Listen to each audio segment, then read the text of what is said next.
We have such an exciting flame trench. We had a super heavy rocket fly and make history. Oh, yeah, and Starship flew too, I guess. But that was all it did, was just fly, right? They also caught a booster, Sawyer. You're right. They caught a booster. And here we go.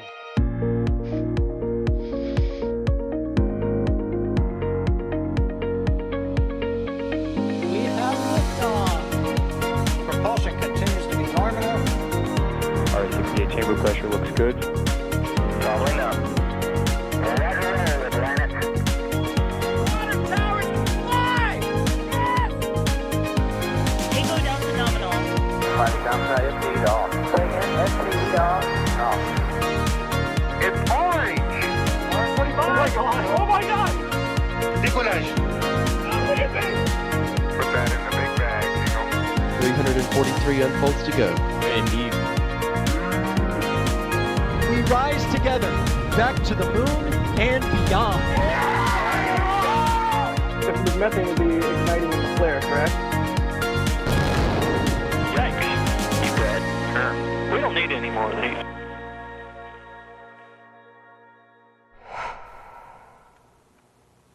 Welcome, everybody, inside the Flame Trench. I am Sawyer Rosenstein, and I will actually be your host for this Flame Trench, a rare hosting gig for me here, seeing 5x5s, meaning you can hear me and chat, and yes, they did it. They caught a booster.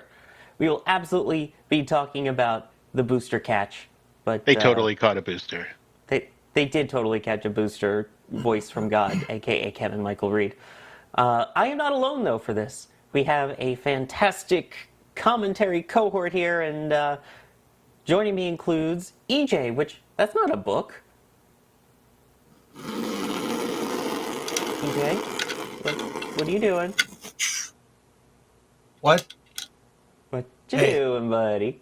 I'm not playing with my toys again. EJ, we told you to do that off stream, okay? My bad. But Hey, everybody, how you doing? How you at doing? least? I'm doing just fine. I'm doing just fine. You know they call it a booster? They did. I had no idea. Really? Oh, well, let me tell you something about catching the booster. It's pretty good. EJ will be joining us, and of course, also joining us is Ryan Weber. Ryan, how's it going? Do you have any crazy antics? No, I don't have any pre antics or anything like that. Just EJ, I guess, likes playing with his toys. Hey, it's a scale model, all right? Yeah. They're not rocks. They're minerals. Okay. Kids, No, settle no. down. I feel like I'm gonna That have to didn't- be a babysitter here or something. Jeez. That didn't land, I guess. Unlike the booster. Don't make me turn this car around. Yep. That did. Yeah, I'm not even going to acknowledge EJ's background right now either. So, What? What's wrong with my background? what isn't wrong with it? I'm just going to say Lots of that. things are wrong It's with it. it's perfect. No, it's not. Yeah, It's perfect waiting in every for way, the shape, 5 Aries 1X fans to comment on it. Wait, we don't like Ares? Let's start with some actual important missions from the Kennedy Space Center that have flown, this decade. You like or- that ship? That ship's a good ship. But yeah, Yes, I am in dad mode right now. Settle down, kids. We've got a show to do. Ryan, are you talking about Ship 26 behind you? no, I was not pointing to ship 26 I mean- behind me. Ship 26 is very visible behind you. See if I can try to Wait a block minute. it as much as I can here. Wait a minute. You guys, wait. People can like Ship 26, but Ares 1 is not good. It's just a bigger stick. It's a bigger version of Ship 26 and better in every way. But it's solids. It's not even liquid. It's solids. Solids are just So that only means you have more party at T-0. There's more party. There's more action party going at on. T-0. Yeah, you got a bigger party. You got a bigger fiesta in the flame trench. In the flame yeah, also. Great separation, by the way. Hey, has Ship 26 flown? I think not. Yeah, saying. at least Ship 26 fired its engines a couple times. I'll give it that. Anyway, let's start. All right. First on topic. This super Let's go. heavy show with the first of two super heavy vehicles that we plan on talking about. Also, in case you didn't realize from the intro, that is the face and voice of Mr. Kevin Michael Reed, who is also producing the show today too. The man of many talents. Otherwise known as God on TFT. Pretty much. Yeah. So, we had a launch earlier this week on Monday of the Falcon Heavy, SpaceX's original heavy launch vehicle, you might say. It may not be 33 engines, but 27 Merlin 1Ds lit up at Pad 39A as they launched the Europa Clipper mission for NASA. This is a mission that is going to study Europa, one of the moons of Jupiter. The goal is to use a slew of instruments to study not only the surface, but also the ice and potentially water underneath. What's in that water? Is there the potential building blocks for life? Maybe. That's what they're hoping to find out. So not necessarily a life-finding mission, but hey, is there the stuff that's needed for life? It's also going to be checking out the composition of everything, the thermals. It is such a cool mission. It's going to be doing a little gravity assist, swinging by Mars, then back to Earth, then on its way out. If only Ares had launched it, you know? Just saying there, EJ. But What? it was a gorgeous launch. I was so happy to be there for it. And it's Ares- such a cool mission, is it not? Ares 5, you mean? Ares 5 would have been a really cool rocket to launch that. Yeah, because it was originally, for those who don't know, supposed to launch on SLS. It was Otherwise, literally written into the architecture of it that you will launch this on SLS. And as you can see from that photo that I took, that's not SLS, right, EJ? No, that's definitely not. It's definitely not SLS. You can tell because of the way it is. It's not orange. That's what I'm trying to tell you. It's not orange. It's not orange. No, yeah, this payload was supposed to go on SLS. It was, well, it turns out, I mean, amongst other reasons, that you gotta make sure you have the rocket that you plan to launch it on, and they didn't have that. So a little ways back, NASA they pivoted to launching this on a Falcon Heavy instead. Sorry, yeah, I mean, here's the thing, like, I have a spicy point of view about this, like, just in case. I mean, people are gonna hate me for this, but we're already there, so. All right. So I was thinking about this. This was supposed to launch on SLS, right? And part of the reason why it didn't is because there's no SLS cores to make because they're taking their time. We'll call it that. We'll call it taking their time. Okay, that's putting it nicely. So there wasn't any SLSs for there wasn't a rocket manifested for this payload. I don't know if they forgot or what, but that was the whole point, right? It was signed into law that they were going to launch this thing on SLS, and then they didn't have one. So, like, here's the thing. Here's what I keep thinking. Europa Clipper is an expensive payload, no doubt. And making the switch to Falcon Heavy definitely saved us some money on launch costs, right? And also time, which is a big one. Remember that, right? It saved us some money on launch costs to the tune of probably, I don't know, like $800 million or something, right? And a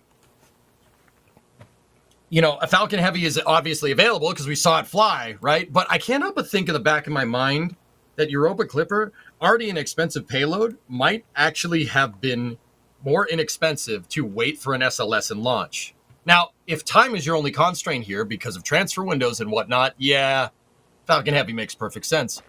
Every pretty much in every facet. But I can tend to say that with Europa Clipper that we might actually end up the total cost involved on this program might actually be more than if we just launched it on SLS. Something, and this is the spicy part.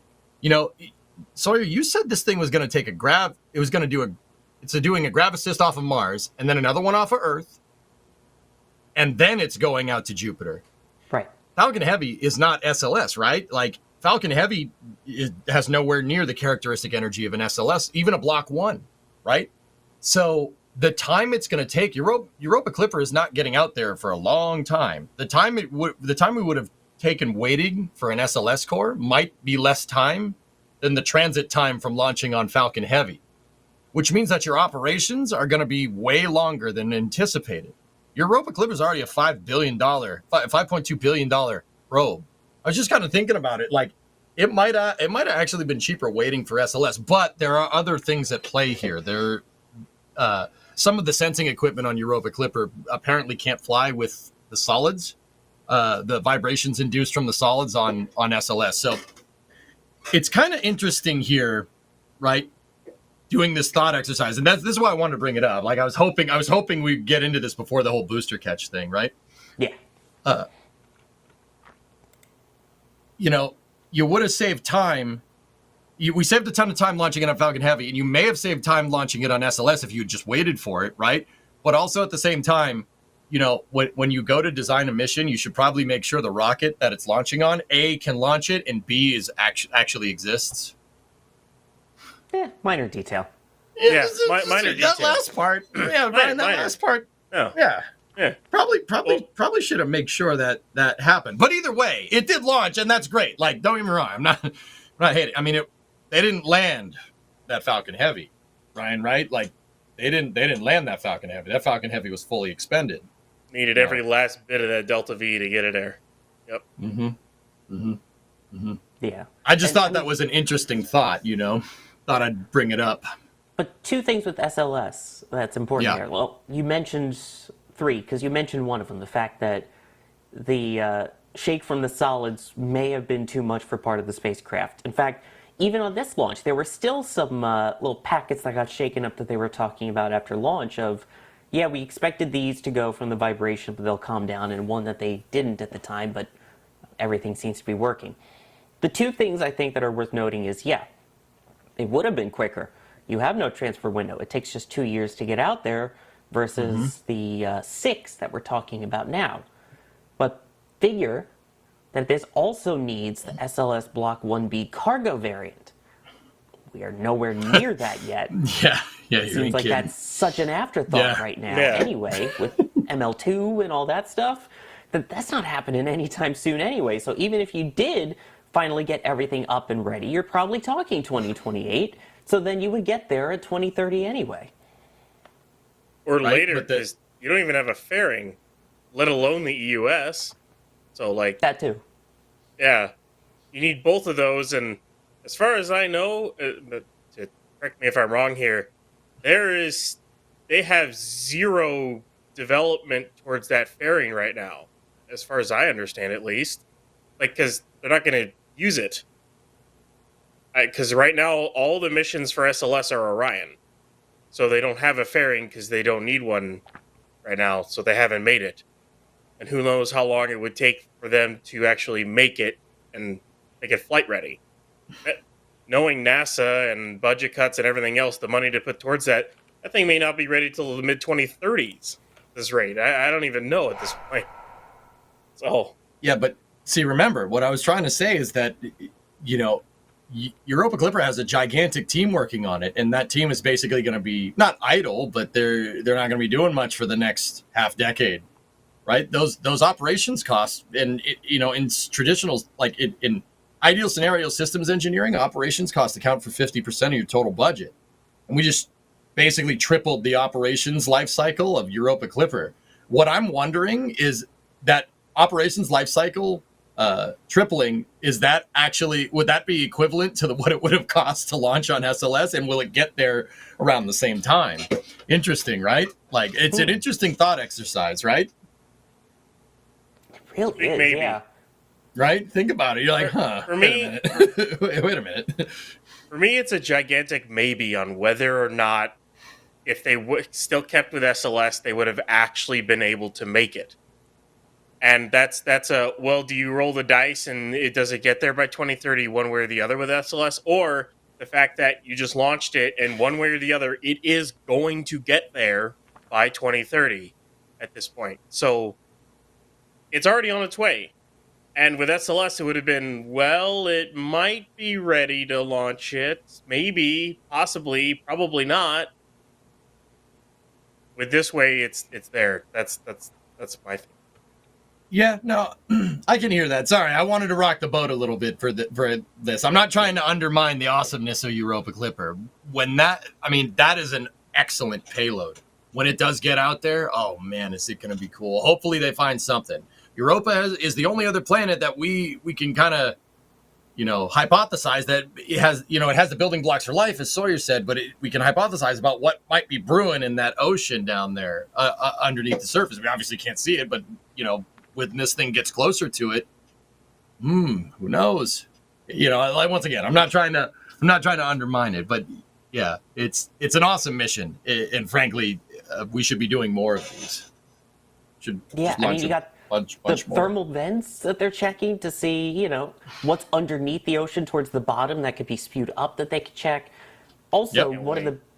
one of the benefits of this too is the fact that because of the trajectory it's going into, it's going to have to do a bunch of swing arounds because you've got such high radiation levels out there that if you were to just throw the spacecraft into orbit around Europa, it lasts maybe a month or two before everything gets fried. To avoid that with this trajectory they're taking, it's going to come in, do a close approach, then go away, then come back in another close approach, and each time in a different spot. So hopefully, in the couple of years that it's expected to last, when it does all those different swing arounds, you get different views of different parts, different sides of the moon, different potential experiments. Maybe the ocean is different in one part from another. So you get all of that too. I think that's absolutely awesome. And I'm just glad it's getting out there and that in 2021 NASA's like, hey, so yeah, about that SLS thing, you mind if we don't? Also, we have a poll going on in chat. You run NASA. What was the best option for Europa Clipper? Falcon Heavy or SLS? Apparently, I have a very, very fringe opinion on this, dude. And yes, I mistakenly said that Europa was a planet. I know it's a moon of Jupiter. Please, chat. Please. Just let me be wrong on that and not the SLS thing, right? I'm wrong on both. What are you going to do? You have an Ares 1X behind you. I expect things to be wrong. Yeah. No, Ares 1X is an amazing rocket, okay? I don't care what anybody says. It's an amazing vehicle.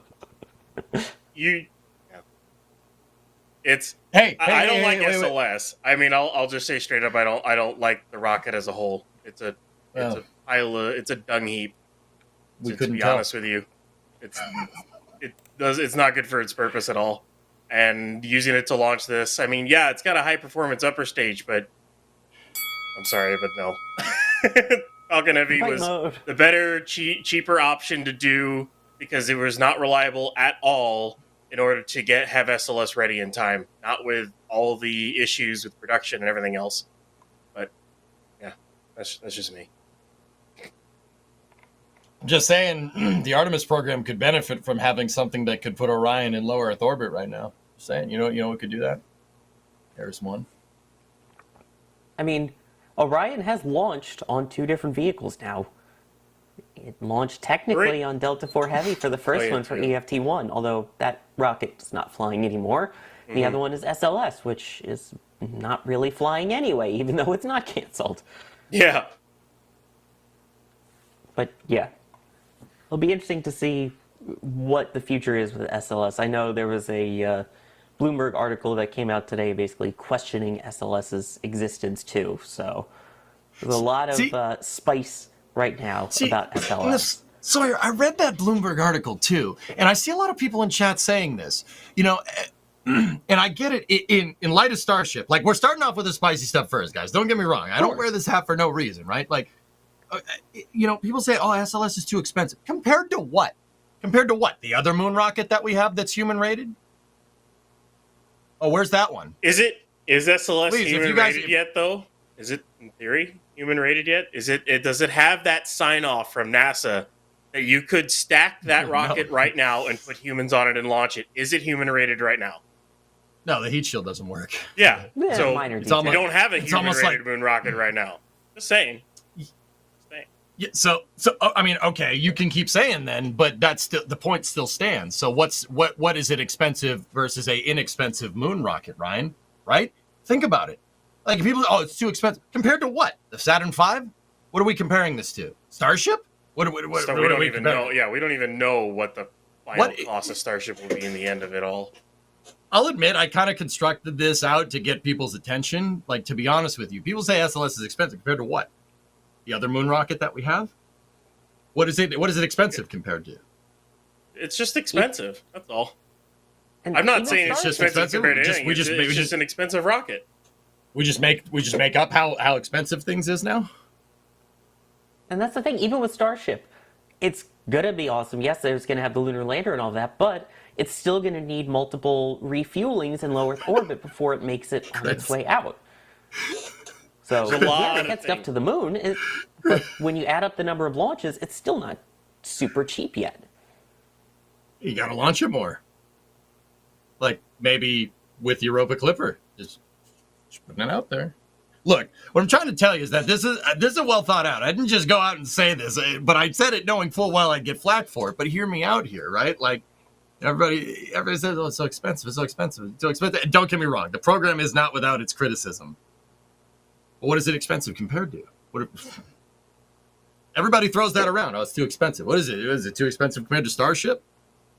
You'd be off your rocker if you didn't think the Starship wasn't a multi-bajillion-dollar program at this point, right? What's it expensive compared to?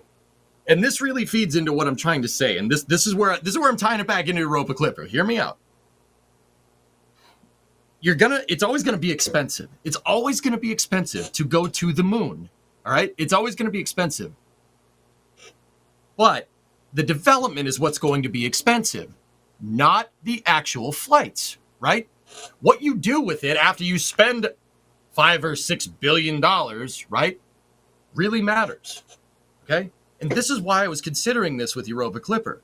SLS, I think everybody says that SLS is too expensive. If it was launching 4 times a year with the same price tag, would anybody care? You guys care? Well, I think if it was actually launching that much, the price tag would be down because your production would be up and your flight cadence would be up. So your price would go That's down. exactly The problem my is point. they're not launching enough because they're not producing it fast enough because they don't have any missions for it because no one wants to fly on it.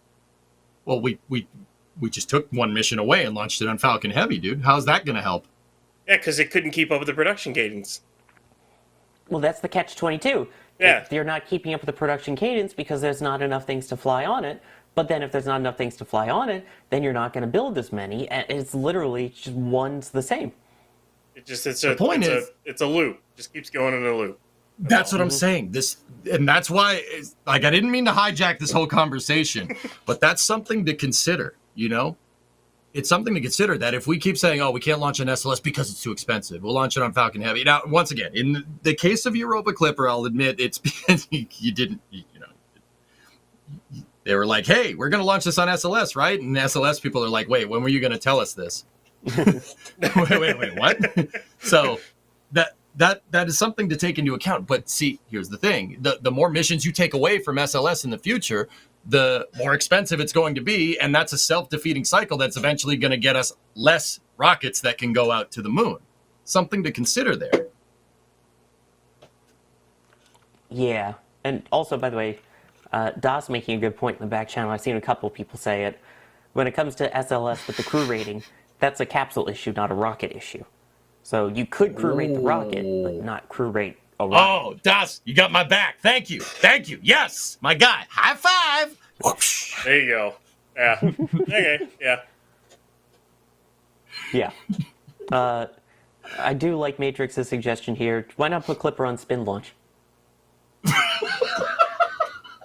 You want that thing to be like in a bajillion pieces as soon as it leaves the thing? Is that what you want? I mean, if that's what you want, we'll do that. Yeah. Oh my god. It was too perfect. I had to. That was a good one.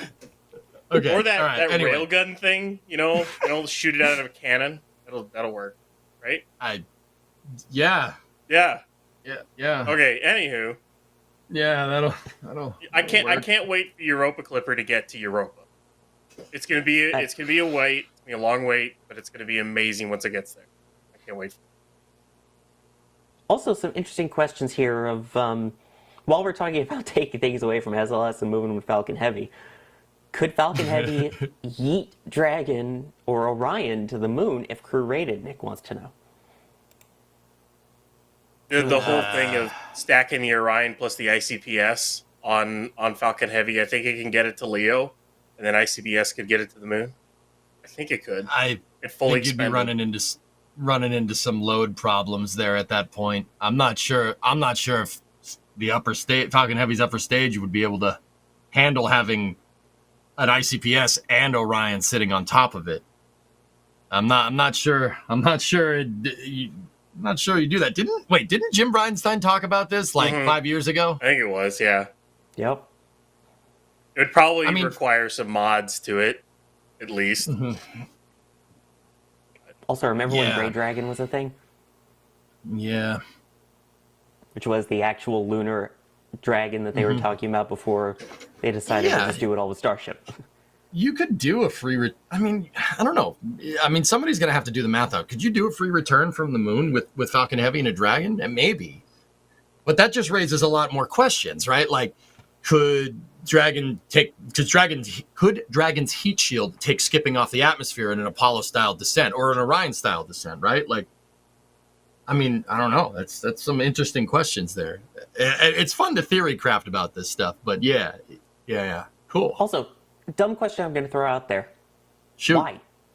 Why would you want to launch Orion on anything else at this point? Personally, test the heat shield. I think this is personally me, and I know it's kind of ironic because I got a Lockheed shirt on. Also, I really like Lockheed. Lockheed Martin's pretty damn cool. They make some pretty cool things. That's all I'm saying. However, I think that not launching Orion more is coming back to bite us, and that. I'm not going to lie. I kind of set this whole thing up. That's why I have Ares 1 on the screen, because I know this conversation was going to happen the second I started bringing up, should we have launched it on SLS? Should we have launched it on Falcon Heavy? Sorry, I kind of played everybody into my hand there, but my fault. Hopefully you're still with me. No, wait, where are you going? No, come back. Goodbye. All right. Anyway, so I think Orion, you got to do more EFT1 style missions. So now, dude. Honestly, putting Orion on top of Falcon Heavy and doing experimental flight test 1 to validate that heat shield might not be the worst idea. Because that saves what little SLS cores you actually have.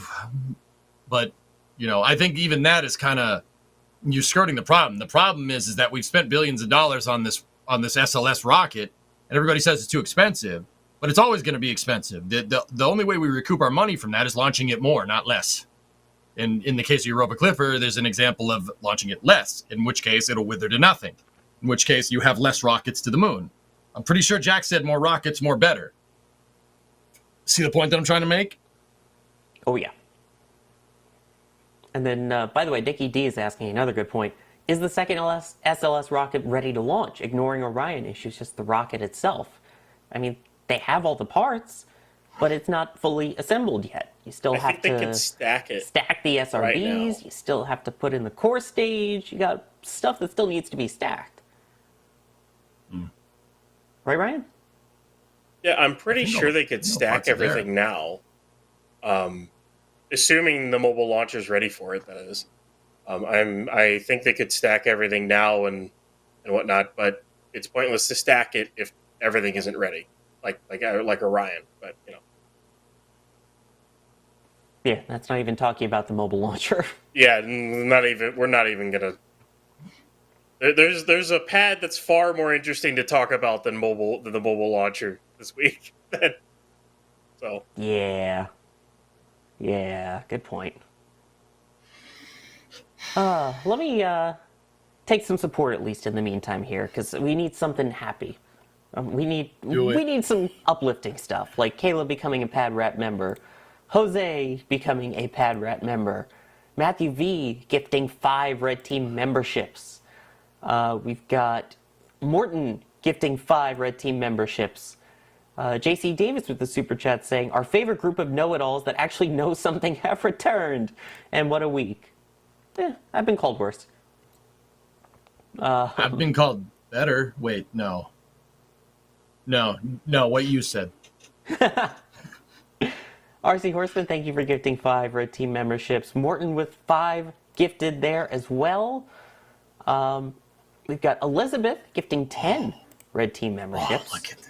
And a good question from Taryn here, asking, assuming Dragon can dock with starships, what's the point of SLS and Orion?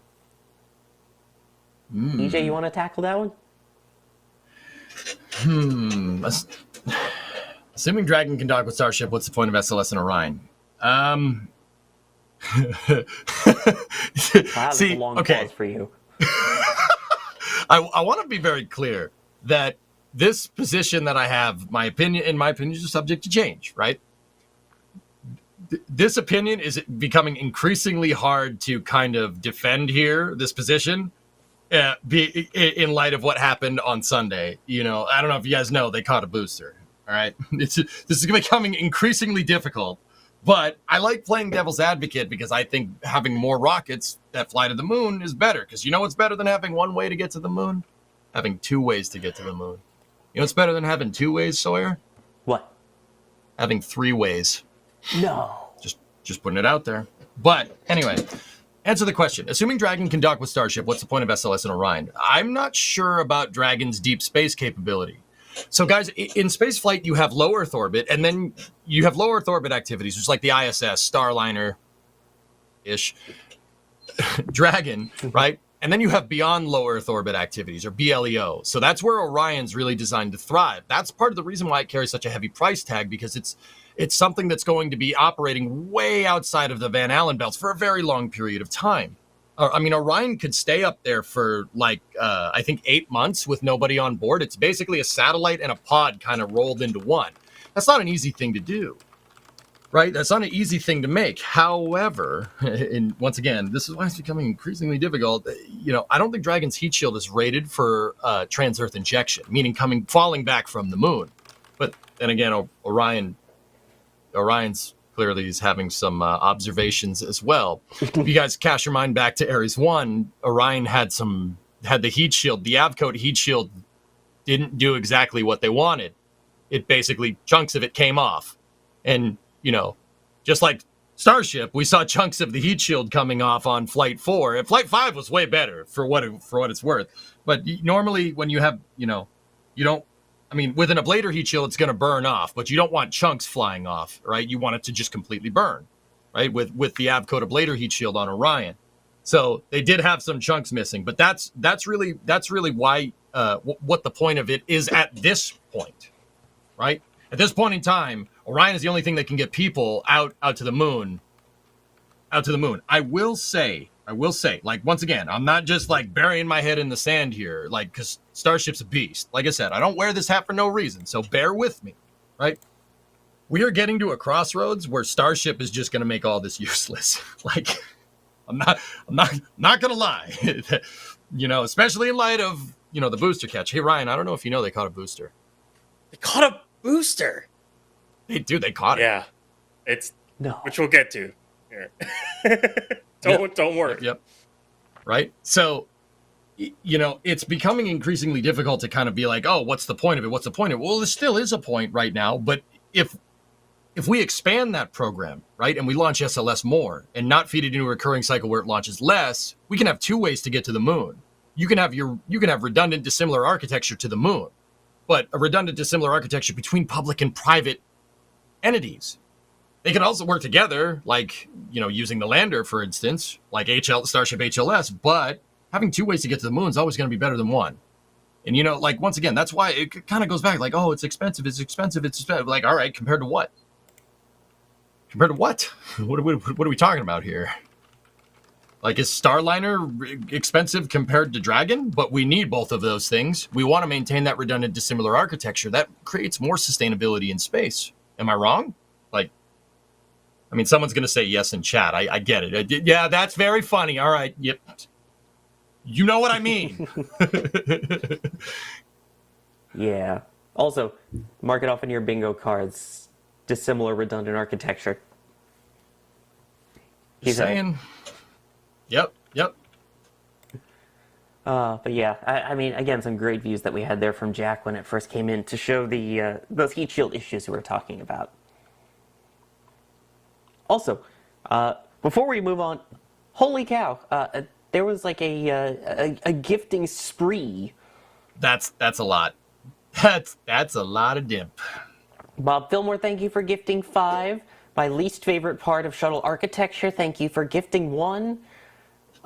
Patrol gifting 50 red team memberships. 50. Holy cow. And then Matt's Goslar coming in with another 50 gifted red team memberships. Holy cow. 50. Holy That's McGregor, awesome. Thank you. Just it's yeah, if you got one of those, definitely say thank you. Enjoy the perks that come with it, and thank you. It's because of these memberships and all of this gifting and everything that we can do what we do and be there to bring you views of Falcon Heavy launch just a day after they caught a booster. Dude, they caught a booster. And did you see how many angles we had for that booster catch? Just We a had few. all the angles. Just a few. We had all of them. Which, by the way, Grisu here with the support earlier with an important point. I don't know if we know this, but they caught a booster. Wait, what? When? I think that's our perfect transition here into everything Starship, which, Yeah, baby. yeah. I don't know if there's a lot to talk about, though. You know, nothing crazy happened at all in the last week or so since the last Flame Trench, right? Ryan, you want to kind of talk about everything? So It's near yeah, perfect. okay. I guess we'll just start from the beginning. SpaceX got their launch license. Oh, was it Saturday?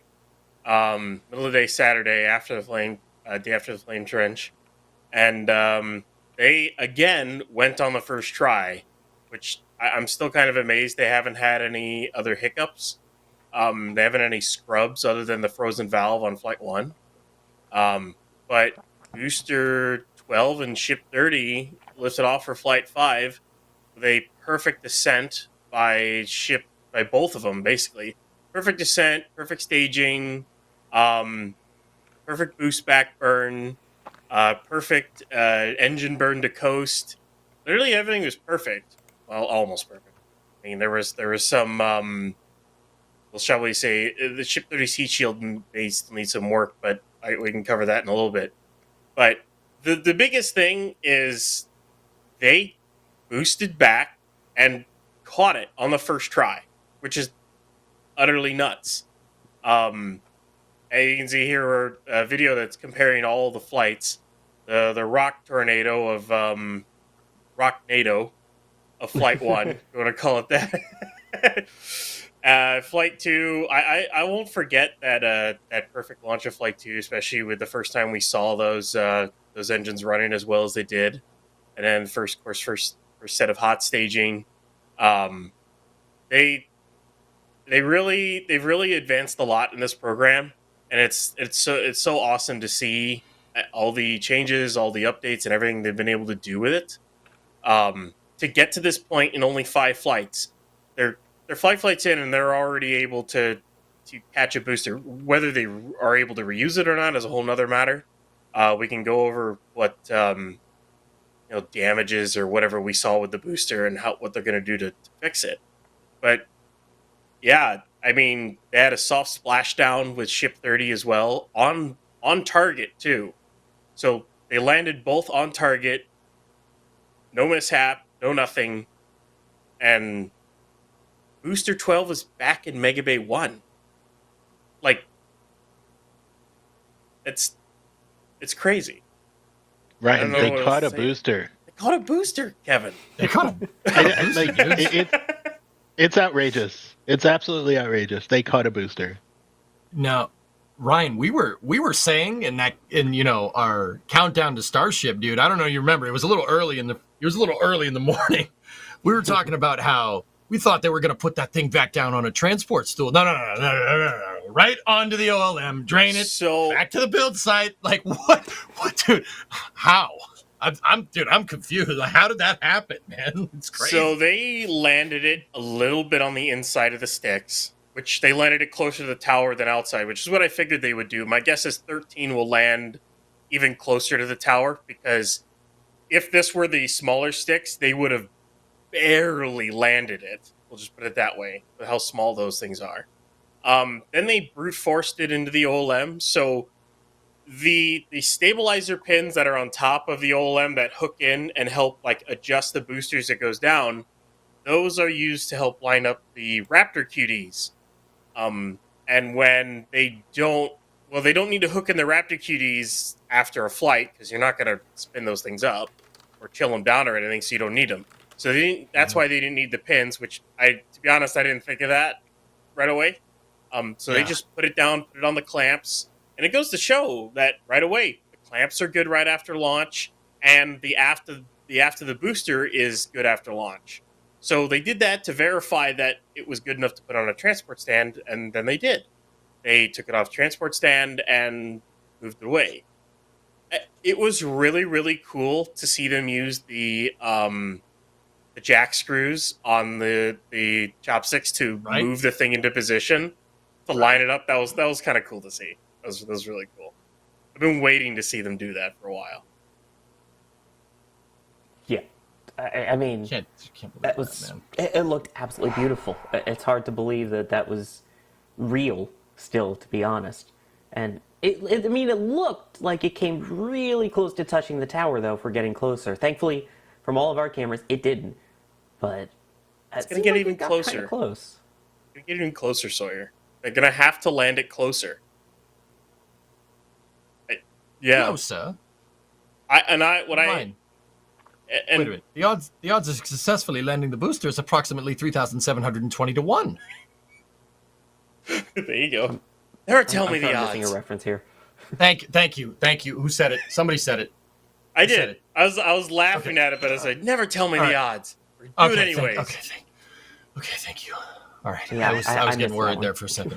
It's okay. It's all right. Surprised you got the number on that. Oh. I was worried for a second, man. But anyway, continue. Sorry. I know I'm being a jerk today. Today? Come on.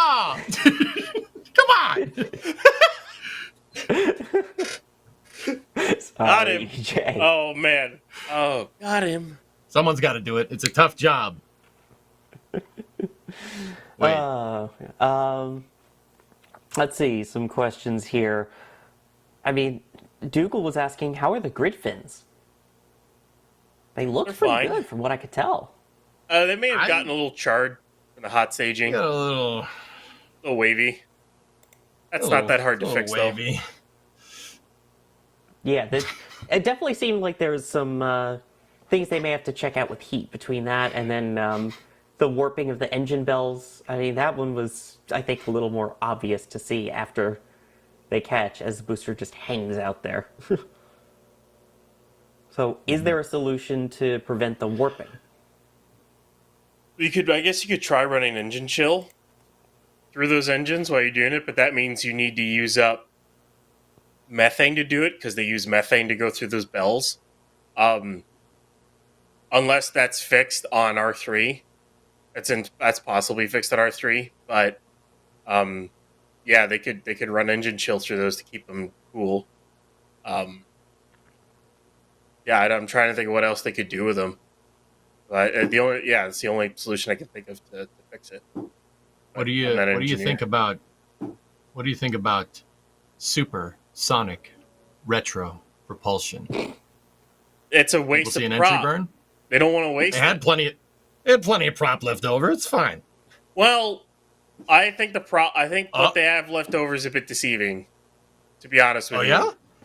Yeah. Please explain. I don't Genuinely think they curious. actually, because I know Zach. I know Zach said, "Oh, I think they might have like 500 tons left." No, I don't think they had that much left over. I don't think the sticks bet that much, because if they had that much left over, that means the booster's weighing 700 some odd tons. I don't think they had that much left over. What I think is it was just a product of the tanks being depressed and just there's some boil off left in there. the tanks are just really, really cold. Because I know this, as far as I remember, the same thing happens on Falcon 9, where that frost will stay there for a while.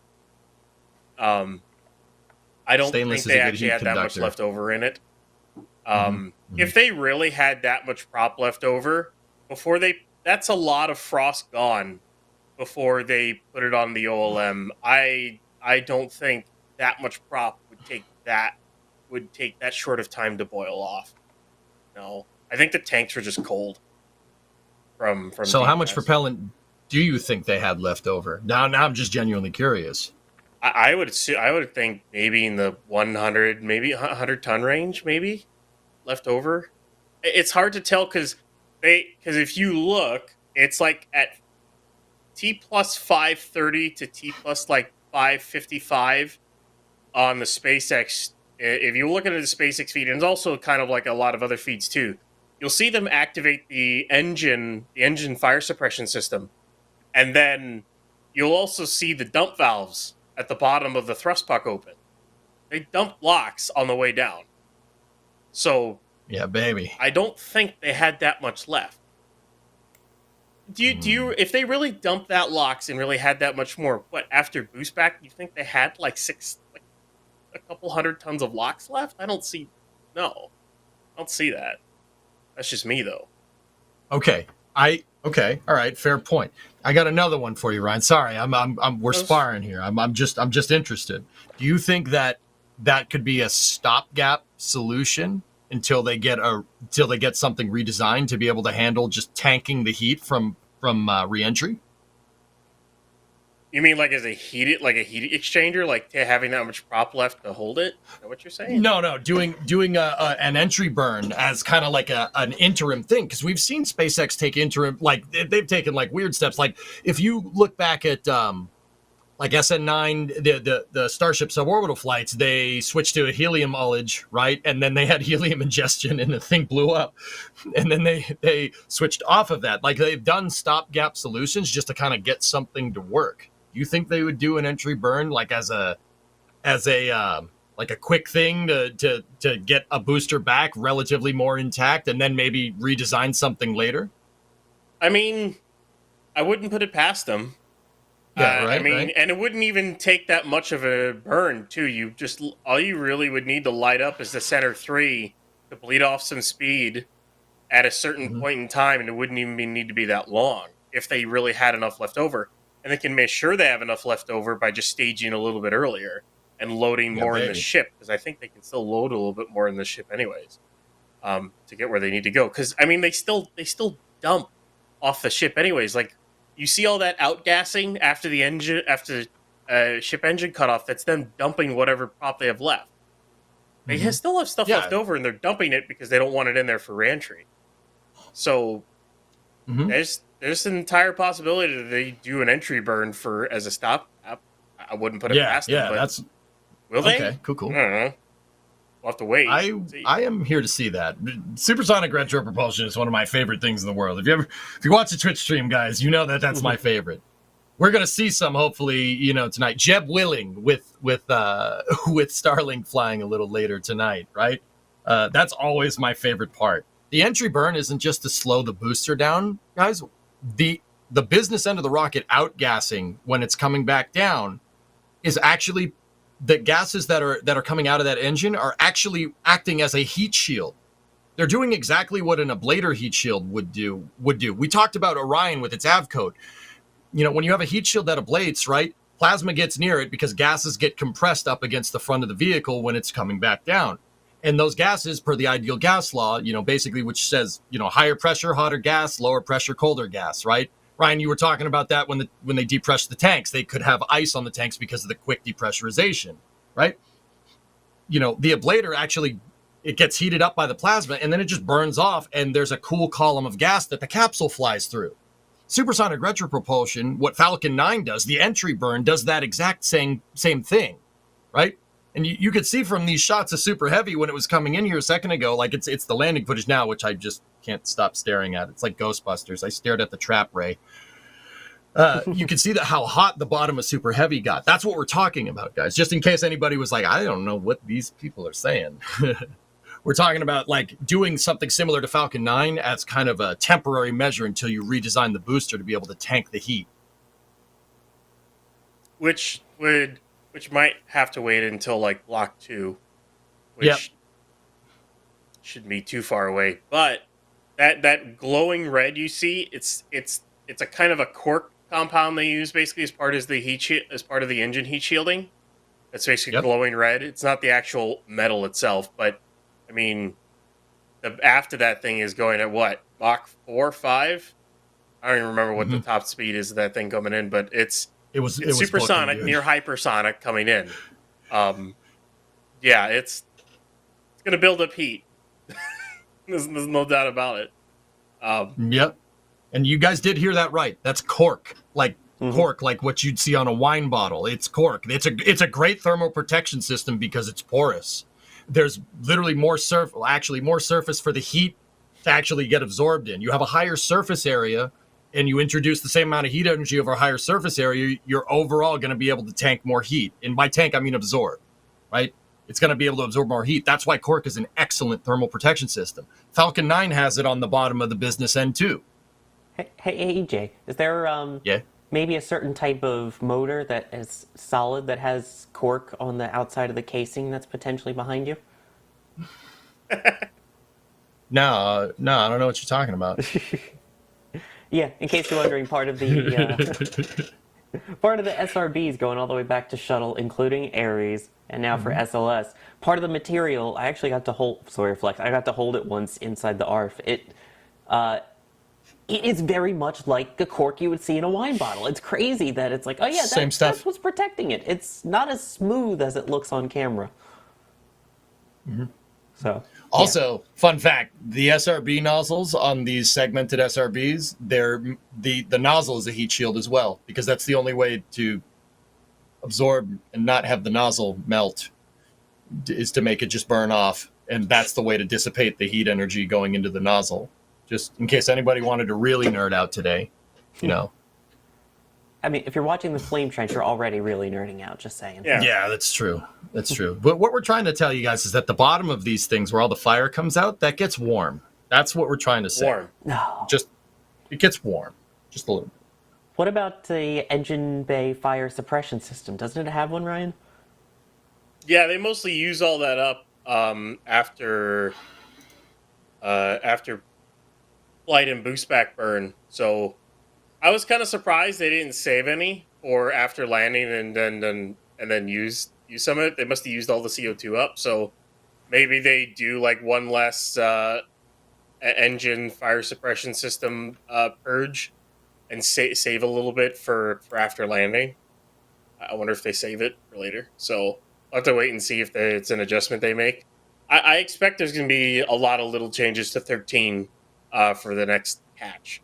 It'll probably target a little bit closer to the tower on the sticks itself, because they're going to want to land closer especially for the smaller sticks themselves. I also think they're not going to translate as much, especially down the road, because man, when that thing switched from 13 to 3, they used a lot of propellant while they were translating and lining that thing up. I would guess it's going to be a lot more efficient down the road.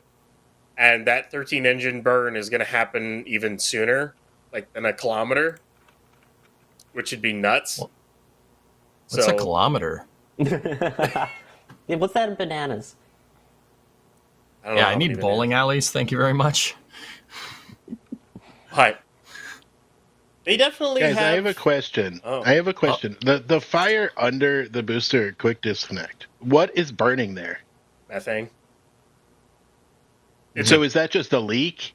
It's a purge vent on I think it's the methane pre-press vent on the middle of the QD, if I remember correctly. I think they were purging some methane out of it and it caught fire, which is a good thing, honestly. You want it to catch fire because you don't want to just vent methane straight. So environmentally, it's better. Whether or not that would have gone into the booster and blown it up, I mean, they can shut the valve. So yeah, it's just methane burning off. So if methane in the flare stack. Yeah. Sorry, yeah, we saw what happens. We saw, yeah. We saw what Just happens boom. when, the fire comes in and not out. That's Yeah, not good for you you. don't want that. Yeah. You So don't want that. exactly. Yeah, no, you don't want that at all. No. Kevin, can you tee up some of the landing footage here real quick? If you tee up some of the landing footage, guys, you could see the vent umbilical that Ryan's talking about. You see it. It looks like a flamethrower coming out the side, but it's not a flamethrower. Also, shout out to the Or hot is it? stage ring visible in that shot too. Yeah, that was great. Sorry, had to now- mention it.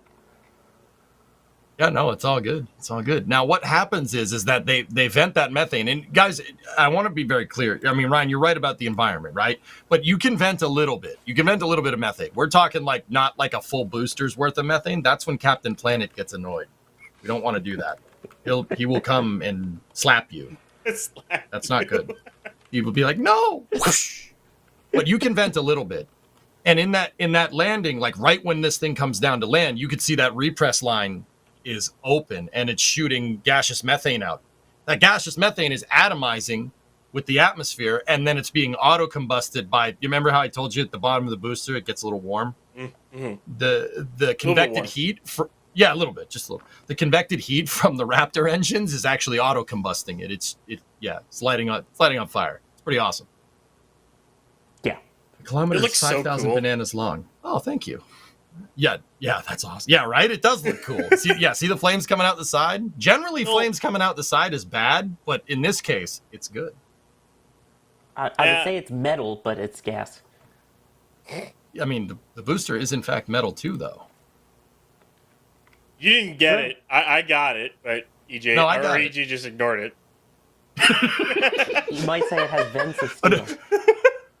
Yes. Success. They did they are gonna have not a to booster. resecure some of those chines though, a little bit. Oh, those those. Well, chime one blew into- out and some buckling on some other ones, but that's not that hard to fix. That's a pretty easy thing to fix. There really isn't much else. It's really cool to see the discoloration from the hot staging at the forward dome, like that's really, really cool. And you can see the burn marks from the engine from when it started the flip maneuver too. Oh, I absolutely love it. What is this Oh my god! nonsense from ChatGPT? Oh, perfect. Thank you. There you go. You wanted to know. 5,000 bananas. Now you know. No, Methuselah in chat said that too. I saw it. Thank you. All right. Now, see, that makes perfect sense to my American mind. That's a measurement I can understand. 5,000 bananas. Got it. Yep. Yeah. Okay. Yeah. Glad we cleared that up. Yeah. Glad we cleared that up. Also, crazy to see this. In case you didn't see it, this was just released right before we went on the air. The buoy cam of Ship 30 coming back to land in the Indian Ocean. I mean, they cut it off before the cool explodey part, but absolutely gorgeous. It's not a buoy. It's not a buoy cam. It's the water flotation device mounted imaging device. They got a word for that. You know what it's called? What? Buoy. Sorry. I just had to I didn't mean to do you like that. I had to use the explanation from Dan. It was great. It was a good one. No, it's good. No, it's good. No, Dan's the man. While Buoy, we're boy, talking about Ship whatever. 30, I don't know. Musical Wolf did ask, did Ship 30 have a tiny bit of burn through on the flap cam, or was it just not quite? That did. Forward flap. Yeah. Again. A little bit. Don't worry. I mean, it'll probably happen again. Almost definitely will happen again on Ship 31. Don't worry, it won't happen on Ship 33. So it's it's a problem that's fixed. It's already fixed. They just haven't flown the ship that has the fix on it yet. So, yeah. Yeah, Eventually I it think will. that's slow motion. Guys, I gotta say it, and this is gonna be like a stark contrast to my spicy take before. This is, people are gonna be like, wait, how can you think this? But I'll be 100% real. That footage right there pretty much proves to me that they can catch a ship, not just the booster. You got to remember where this Starship was 15 minutes prior to this shot and where it is now. You know, they set up a bunch of buoys or boys. I don't know. Chris B is saying boys. Boy is the opposite of girl. Like I don't know how you get boy from BOUY, but BUOY. yeah, that too. I don't know how you get that from there. But hey, all right, whatever. I'm gonna keep saying buoy. Right? Aluminum. Deal with it. Aluminium. No, don't call it that. Aluminum. Or is who is Yeah, it? there Flavor you go. Flav that would go, yeah, buoy. Yeah, boy, or something. No, okay. So back to serious for a second. Does anybody think that they can't catch this ship? I mean, you see how precise that is? That buoy is. Boy, dang it! Now it's going to screw with me. that flotation device with cameras on it. Thank you, Ryan. Is not that far away from that ship landing. If you watch how the steam from when the heat from the rocket engine starts boiling off the water, if the steam coming towards the camera, it gets there pretty quick, and from there you can kind of discern the distance. That's not that far away. I think this is pretty gosh. I was about to swear. I think this is a pretty good example of that. They can be precise with that Starship. They could be very precise with it. They could be surgical with it. That's enough to catch one. Like, I think that there is no doubt here. And this is what I mean. Like, you know, we were talking about SLS before.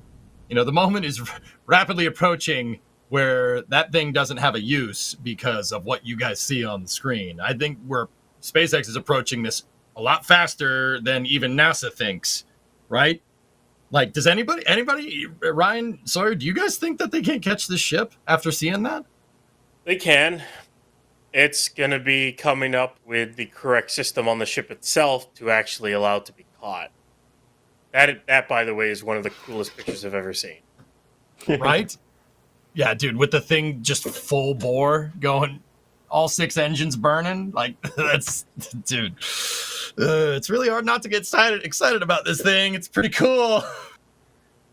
What did, but I think it was off by 5 centimeters on its, where it was supposed to land, so I don't know. I don't think there's a future for it. It's too far away after traveling halfway across the globe. All I know is they landed dang near on target, or pretty much on target. And Yeah, that's with that's the an deal. older I mean, ship right? model. To be able to travel almost 20,000 miles, basically, and to be able to splash down dead on right next to the buoy cam. Buoy. Yes. I mean, that's stupidly impressive. So I did see an interesting question, though, from Andy, saying, what would be the chances, then, of adding landing legs and use a drone ship for the ship on 6? That a little far-fetched, or is that something that might be worth They're not trying? going to do that. They'd have to put the drone ship in the Indian Ocean. They're not going to tow it all the way over there. That would be a Detail. big And logistical nightmare. they don't have a leg design to put on 31 anyways. Wouldn't be able to steal Yeah. one from, like, the SN days? I mean, Those are wouldn't you structural only be able to legs. have 3? Yeah, exactly. And you'd only be able to have 3 of them because there were 6 of them originally, and 3 of those spots are being taken up by hot things. Yeah. And then not only that, how are you securing it? Like, suppose it lands, how do you secure that? Like, how do you safe it and secure it Chains. in the middle of the ocean? Totally Well, figured spoiler out alert. to grab her. Spoiler alert, you don't have anything that can do it, so you can't. Hey, So- a couple of ratchet straps, dude, and then you of got to ratchet pat the side. straps. Couple of ratchet straps, you pat the side of the booster, you say, "That's not going nowhere." It's not going you're nowhere. Nope. Yeah, you got to say it like that, or else it'll fall. There it goes. Especially if EJ's hitching it, yeah. Yeah. Okay, I have more questions, guys. Uh-oh. Uh-oh. Okay, so you guys said like having a drone in the Indian Ocean, right? But do you think there's enough launch pads, or there can be enough launch pads in the United States? Is this going to become an international endeavor when we are going to Mars, or when we are going to the moon? I think it will. I think you're going to put launch pads in, like, Australia. Why not? Do it.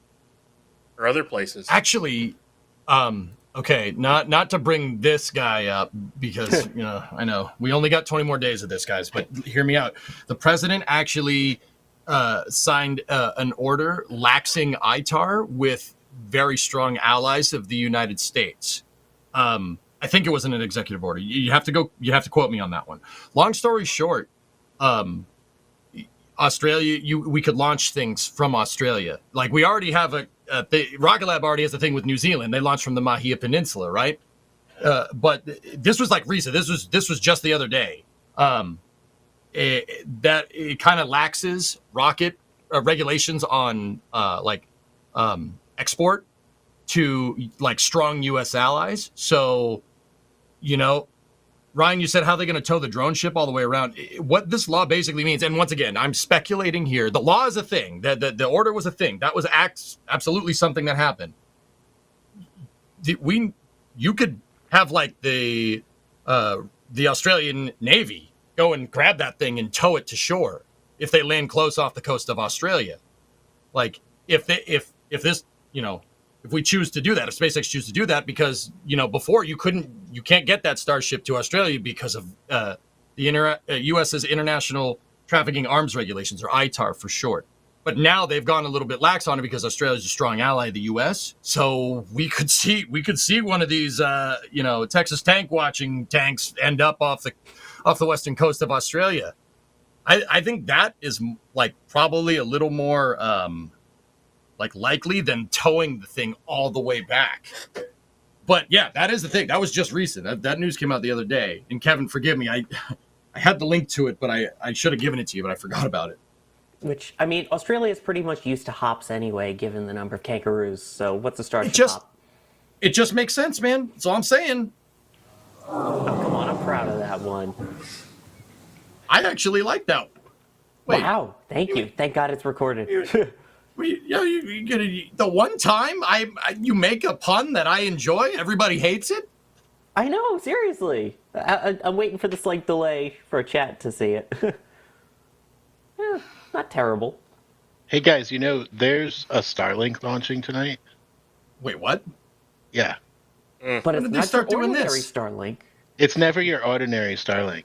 But I need you guys to help me because I have to switch servers. So can you guys take some questions and not ask for anything for a couple minutes?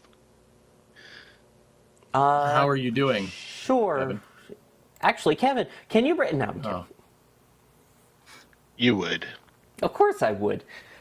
But I guess kind of sticking with that conversation for a minute, though, that seems more like a point-to-point thing for me, which, hi, Crispy. The fact that you're talking about putting other landing pads elsewhere. I'm sure other countries would help, but for right now, that's pretty much what the U.S. does. They land everything back at the U.S., even for capsules.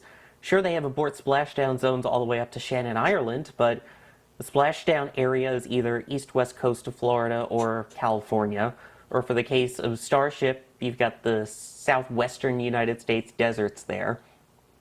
I don't know if we see Starship landing elsewhere anytime soon. I'm sure there'll be part of it, but unless we're talking point-to-point way down the line, I don't see any Starship towers going up in another country anytime soon. I think it'll be a while. But I think eventually it'll happen. Maybe 10, 15 years down the line, who knows? But maybe 20. But I think eventually it's going to happen because eventually you're going to want to, if you do make it a whole colonization thing, you're going to, eventually other countries might want pads in their country. So, I don't know. I guess we'll wait and see. It's going to be a long wait. We'll wait and see. Yeah, exactly. While we have the time, then I do want to take some support here, including some from earlier while we were talking about Falcon Heavy and the other rocket that shall no longer be named. Bloodhound! What do you think about the grid fin damage at hot stage? Also, EJ's reaction was my favorite part, which, if you don't mind some non-family friendly language, EJ's reaction was absolutely fantastic. Just saying, we can't show that here because we would, lose our family-friendly content. I said a bad word. I mean, it was perfect in the moment, though. Mr. Going all Shia LaBeouf was just Going back to the green screen. Oh my god. I really did do that inadvertently, didn't I? Yes, you kind of did. No. For those who haven't seen it, check out his Twitch. Thank you, man. Yeah. I got a little rowdy. But, that, Sawyer, like, here's the thing. You watch the first booster landing. You watch my reaction there. You watch everyone, I would hope, everybody has seen my reaction to the first Falcon Heavy landing, And then we didn't get it on camera because I periscoped the first Falcon 9 landing, but I was there, right?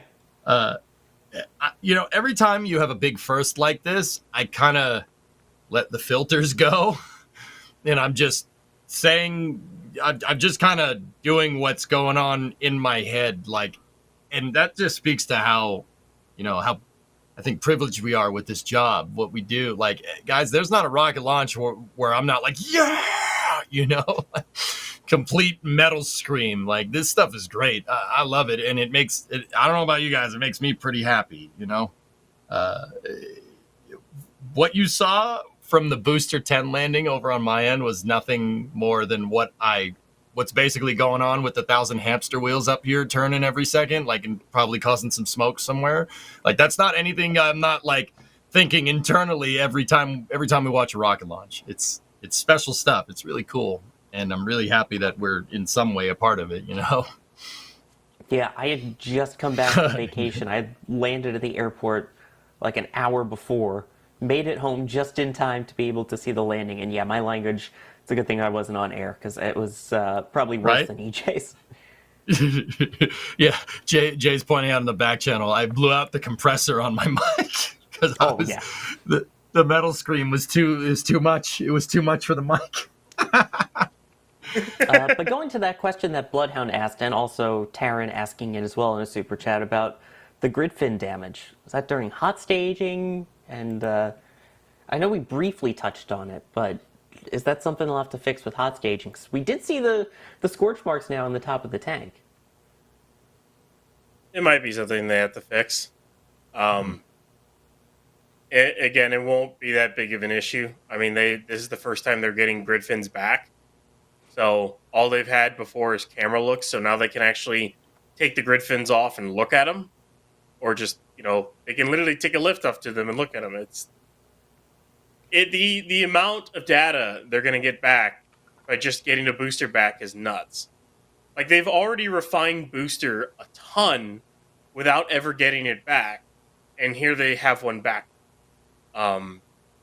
So this will push forward the whatever design updates for Block 2 of booster once that eventually starts getting built, which I cannot wait for that booster. It's going to look...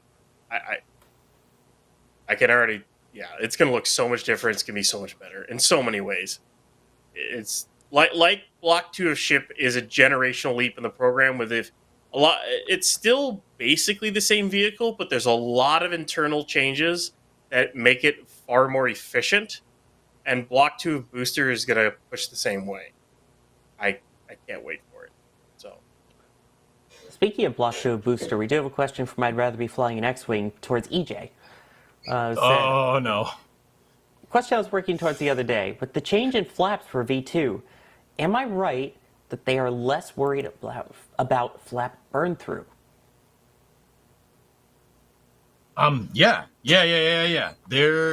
So they didn't just change the shape, X-Wing. They didn't just change the shape on those flaps. The flaps are actually higher. I'm going to get the Starship model. Just wait. Give me a second. I'll be right back. EJ's going to go play with his toys. Hey, X-Wing, I got the assist. All right, it's a layup. All right, so this is a model Starship. This is an older model Starship. It was 3D printed. I'm very privileged to have a viewer gift this to me. This showed up in my mailbox, and it's legendary. Yum Food, please, you're the man. Okay, see how the fins are kind of like if Starship is a proverbial clock, you got 12, 3, 6, and 9, right? They're kind of basically at 3 and 9, right? The fins on the newer ones are up here. They're kind of clocked a little bit higher, so they're out of the flow. So not only is the shape changed, right? But the position that they physically are on Starship is a little bit up. So yeah, this new design is not just the shape, but the position of these things that will keep it a little bit more out of the, especially when the fins are up. It'll keep it out of the windward side of the vehicle. And just for uninitiated glossary of terms here, when you're talking about reentry in rocket science, you have the windward side and you have the leeward side. Easy way to think about it: the windward side is the side that gets hot. Leeward side is the back side. So less of the flap surface area in the folded up position is exposed, and particularly the hinge as well is exposed to the windward side. So yeah, they'll definitely make a difference. Absolutely. Also, cool Starship model. Look, it's I'm got also a little... curious to see how many people in chat still have the Starship plushie from NSF when that came out. The limited run of that. Looks like EJ has been playing with this a lot. I use it for a lot of technical explanations on stream. Yeah. Chris. Yeah. Aluminum. That's what they all say. I can't wait to see those new flaps in action. Oh, They're now it's gonna be 140 awesome. degrees apart instead of 180 now. So. Yep. Which, along the lines, did have Jonathan McElroy saying, why was Starship coasting sideways, and was it self-destructed or RUD after it landed? Coasting sideways?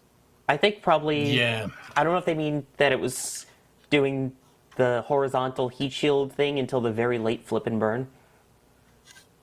But it was also a RUD. So it tipped it was over. Kinda... You think so, Ryan? I think it tipped over, and the header tank transfer tube snapped the heat. There's some kind of ignition source, and it went kaboom. That's what I think happened. I don't know if Kevin has switched servers yet or not, but... Yeah. If we take a look at Falcon 9, by the way, this is a live view, I believe. Oh, yeah, baby. Oh, they can't hear me. But I did say I have switched servers. Kevin says he thinks Chad is weird looking. I mean, they are. I know. Have so you looked weird. at the thumbnails? Their avatars? No, I'm just kidding. We have switched servers, and Julia is out there, and we have a view of Falcon 9 on the pad. There you go. So I don't know Ryan, if we're able to I still thought... pull up video, Kevin, or if we're just getting the feeds in, but if we're able to see the splashdown part from the live stream, because the video that SpaceX posted cuts off before the earth-shattering kaboom. You want to see the boom? Yeah. Yeah, actually, yeah, because it's a question of how did it go boom? What was the boom? Boom da boom boom. Let me see if I can get the boom. Just give me a minute. And start the clock. 1, 2, 3. No, but anyway, you were saying, Ryan, about the potential of it falling over and then exploding. I think that's what happened. I don't think they blew the charges. I don't think so. The only reason why I even bring it up, Ryan, like I thought they would terminate the flight termination system. The only reason why I brought it up is it looks like, I know this is it's going to sound like I'm pulling this completely out of my engine section. But it seemed like the whole aft bulkhead on Starship and the engine section seemed to be kind of floating in the water, and it looked like kind of a clean break that would be kind of synonymous with a termination system of the tanks, right? Like the whole aft bulkhead seems to be floating in the water. I don't, once again, you're probably right. I'll kind of defer to you on this one, but I don't know. It seems like they blew it up. But then again, right after landing, you'd think they'd want to inspect the vehicle or something, right? So, I mean, I guess what you're saying kind of makes sense too. I don't know. Yeah. I think something snapped and it blew up, but obviously, I don't think we'll ever know exactly what happened. I mean, it's worth Because noting that the FAA said there is no investigation into any of this, so it wasn't like the FTS detonated and it wasn't supposed to or anything. There was no issues with that. Yeah. RC is saying the FTS was saved prior to touchdown. Yeah, that's a good point. Interesting. Interesting. So it would probably have been just kabooming into the ocean.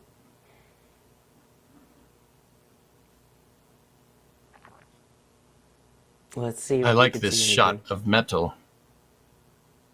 Is that Starship or the backside of my fridge? Also, how do you actually even get to the backside of your fridge, EJ? Mine's... Yeah, I got no shot on mine. Do you really want to know the answer to this question? No, I don't, actually. Okay, cool. All right, I didn't want to have to explain that. All right, here we go. Vertical at this point. Engine shut off, and then it tips over.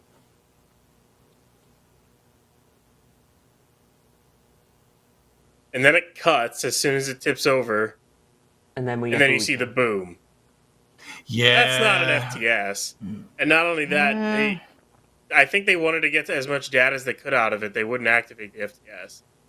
Yeah, I think that was just a piece of it that hit the camera, too. But you see that part that's still on fire there? That looks like the whole aft section, right? Like, am I wrong in that part at least? Like, it looks like the whole back of it's kind of. I saw like a pair, at least a tube or a pair of tubes sticking out of there. So, yeah. That's I think that's the methane tank with the header tank transfer tube sticking out. I think you could see it. So yeah. Yeah. Yeah. So yeah, the rest of it somewhere. No, it's somewhere. Hey, that's my one shot. But yeah. Yeah, see, now that I'm really, I looked at that footage again kind of quickly. If it was the FTS, it would be one kind of consistent explosion. But right when it does blow up, you see two explosions, which means one tank blowing up another tank.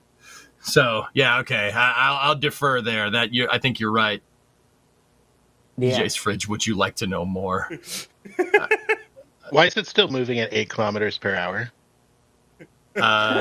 So I can explain this if you want. That was what the telemetry was saying, Kevin, when it decided it didn't want to be a Starship anymore.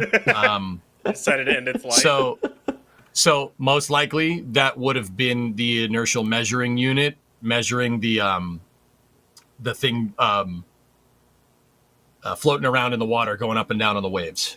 That would have been the last registered telemetry before it decided it could be anything, and it decided it wanted to be at the bottom of the ocean. Food for the fishes. Yeah. Artificial reef. Also, the poll. EJ, surprising number of people actually want to know about the fridge as opposed to the ones who just appreciate the Starship Troopers reference. I mean, okay. Didn't think I'd need to explain this story right now. 62% say yes. Okay, all right. The short story is that the outlet that my fridge was plugged into behind it had a bad ground, and the fridge stopped working, and I thought I tripped a breaker. It didn't trip the breaker. Checked the breaker didn't trip. Shut the breaker off. Pulled the fridge back. Looked at the back of the fridge. Looked at the outlet. Unplugged the fridge and saw that there was a bad ground on the outlet. Undid the outlet. Redid the ground. Put it back in. Flip the power back on, plug the fridge back in, fridge works. That's how I saw the back of my fridge. I needed to pull it because the outlet behind it was being weird. Also, don't work on electricity if you don't know what you're doing. And it's because Seriously. of support from people like you that we're able to bring you these thrilling stories of the backs of refrigerators, including Devin gifting 10 Red Team memberships. Good segue, man. Smooth transition? No. Yeah, that was good. It was good. Moldy Space gifting a Red Team membership. Musical Wolves, they got a booster. First try. They did. Matthew got a B booster? saying, please just let Ship 26 get its chance. Let Booster 12 fly again with Ship 26 for science. No. No. Don't give Kevin ideas here, okay? It's so out of date. Like, no. But Ryan, you requested Ship 26 be behind you because that was you all love it so you, much. Kevin. That was all you. You asked for it. That was all you, Kevin. I only give our presenters what they asked for. Go ahead. No. Sorry, EJ, I cut you off. No. If you give me what I asked for, I asked I'm for good. one of Max's full stack flying pictures, but you didn't give that to me, so that's lies. Hey, those who are Capcom and above and have access to the Discord, we do a pre-show. All of the people that were in the pre-show, there were 73 people, heard that that was not what Ryan requested. Yep. You know. Right? I'm sure there's also still a chat going on in the Discord during this show. Back me up, people in Members Multiview. He didn't request that. That was just Kevin being Kevin.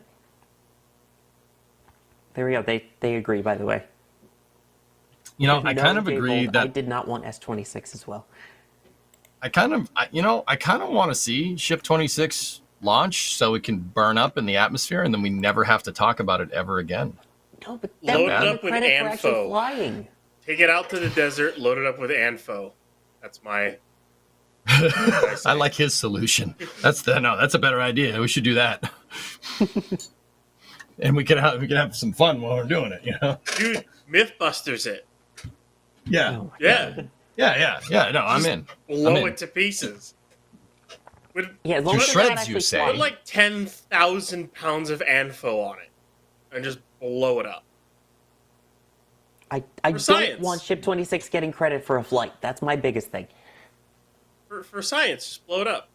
Right? Yeah. Science. You drive a hard bargain.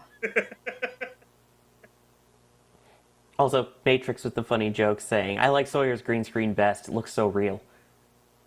He really got his chroma dialed in, guys. I mean, yeah, I'd say it's pretty darn good. And I'm proud of my little designed background that's totally fake and not real. I'm proud of my design too. Look at this awesome rocket that I have behind me. It's silly. Let's not go there. 'Tis a silly place. Oh, we went there. We're already here.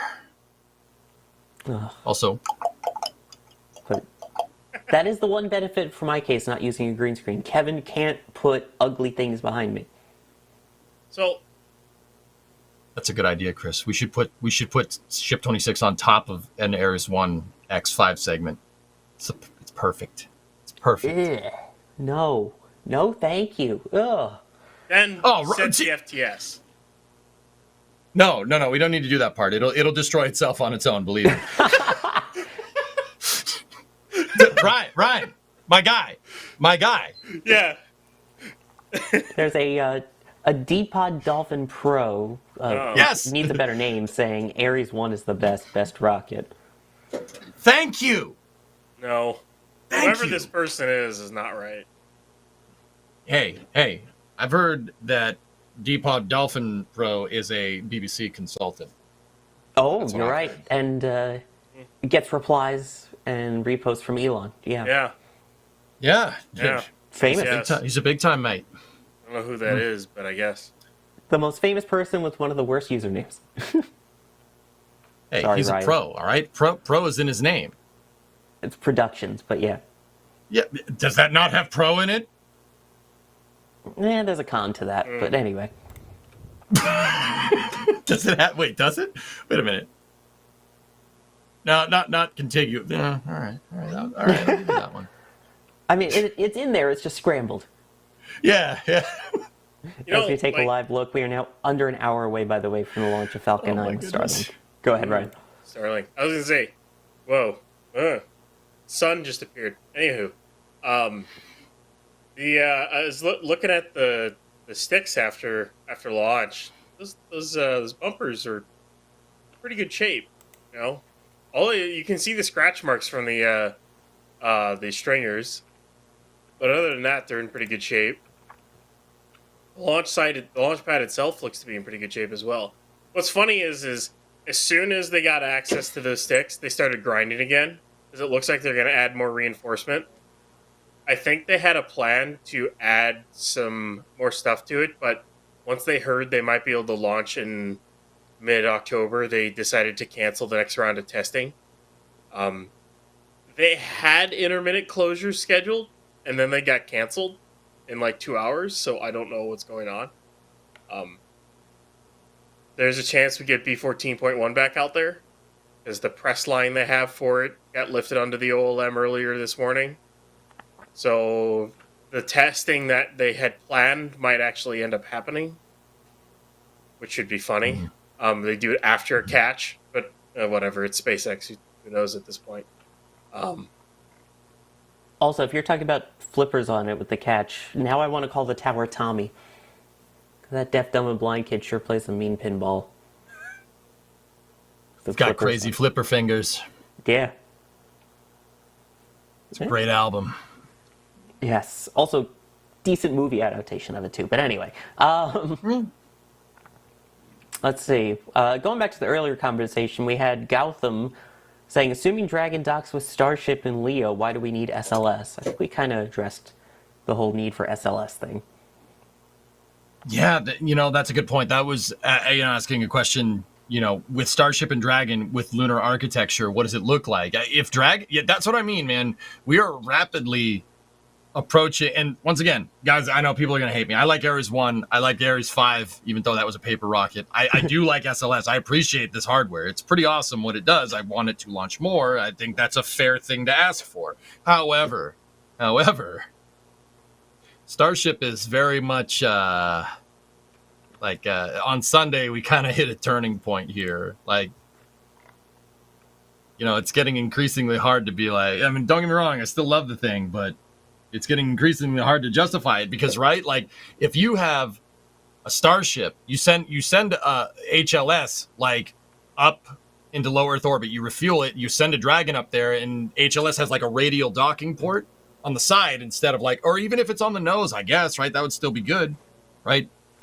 You could send it out to the moon, land, and then I'm not sure if you'd have enough fuel to recircularize around Earth. You might if you don't have a lot of dry mass incorporated into the design. But if you did something like that, yeah, the circularizing back around Earth and propellant boil off would be kind of why I'm like, But also, the point is that SpaceX is getting to the point where they have enough. I like Ares 1 and Ares 5 because it was a heavy launch vehicle and a super heavy launch vehicle working together to make a better lunar architecture, right? That's why I like the Constellation program so much. We're rapidly approaching the point where that's Starship and Falcon 9 can do just that, and they could probably do it better. And cheaper. Yeah. A decent amount. I mean, well, you gotta, people gotta understand with NASA programs, the price is always going to look more expensive. The reason why it's always going to look more expensive is because total cost involved as opposed to a per launch price, right?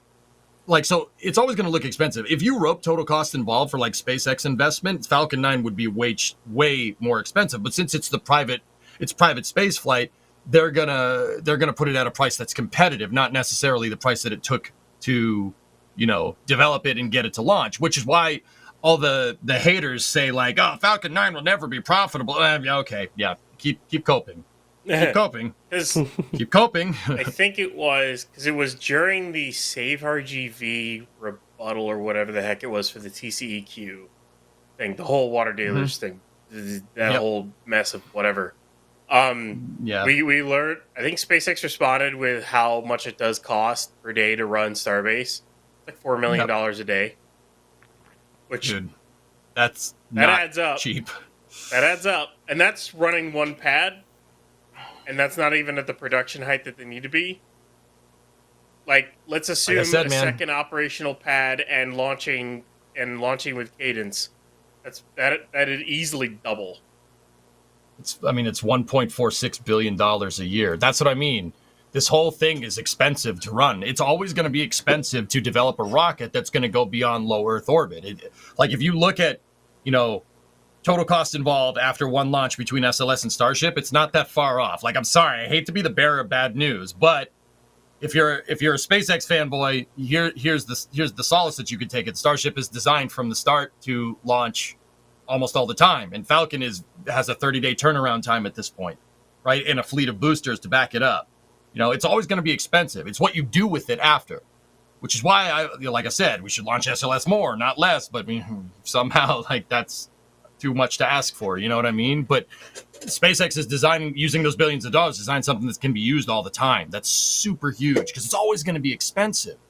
Always. It's what you do with it after. Also, it costs more this year because it's leap year. Just saying. Not wrong. You're not wrong. Sorry, actor. You're not. I'm trying to be. You're not. You're not wrong. I'm trying to be all serious over here. No, that's good. That's funny. That's a good one. You're not wrong though. Thank you. Like, let's say even with the operating costs or R&D costs that Starship ends up costing as much as SLS. I mean, yeah, it's still, if you compare the programs and they cost about the same amount.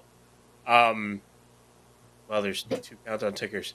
You have the thing is Starship's a tad bit more capable than SLS. A tad. Yeah. Just Yeah. a tad. It just gets a little warm even down if the they bottom cost of the the same booster. price, it's like you're getting a tad bit more bang for your buck with that one.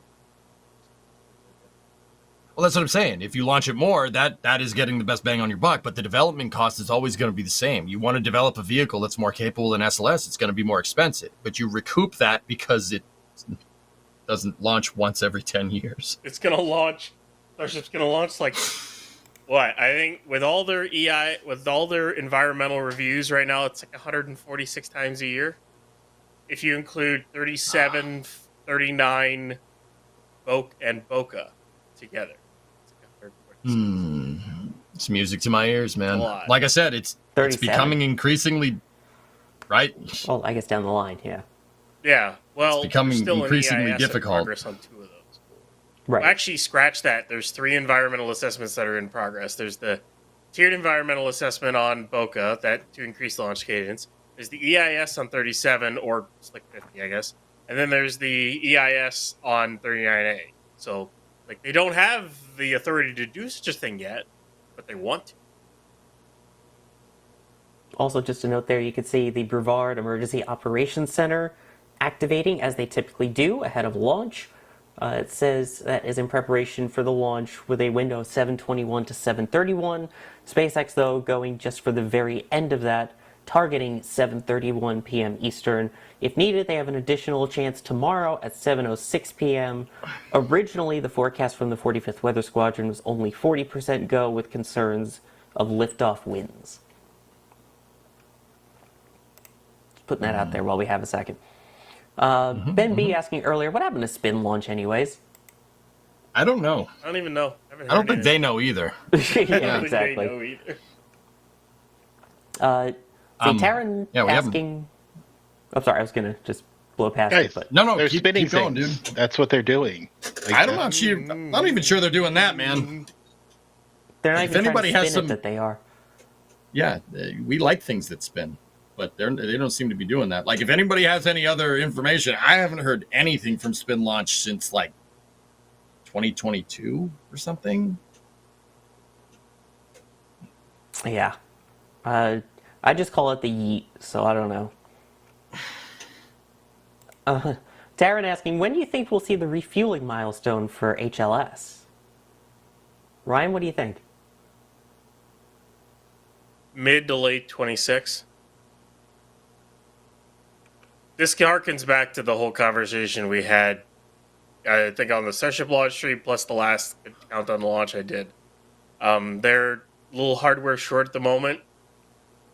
I mean, we can go into that saying, well, they're now at the forward dome on Ship 34, and they just started stacking Booster 16, so, I mean, they're building more. But they're a bit crowded. All they can do right now in Mega Bay 1 is stack the lock section of Booster 16. They can't go any farther because they don't have the other turntable open. There's 4 full boosters in Mega Bay 1, plus 1 being stacked on one of the turntables. They're getting there. It's just going to be a while before they really ramp up. Plus, then they got to switch over to Block 2 whenever that happens. What is taking up those pedestals, dude, if you don't mind me asking?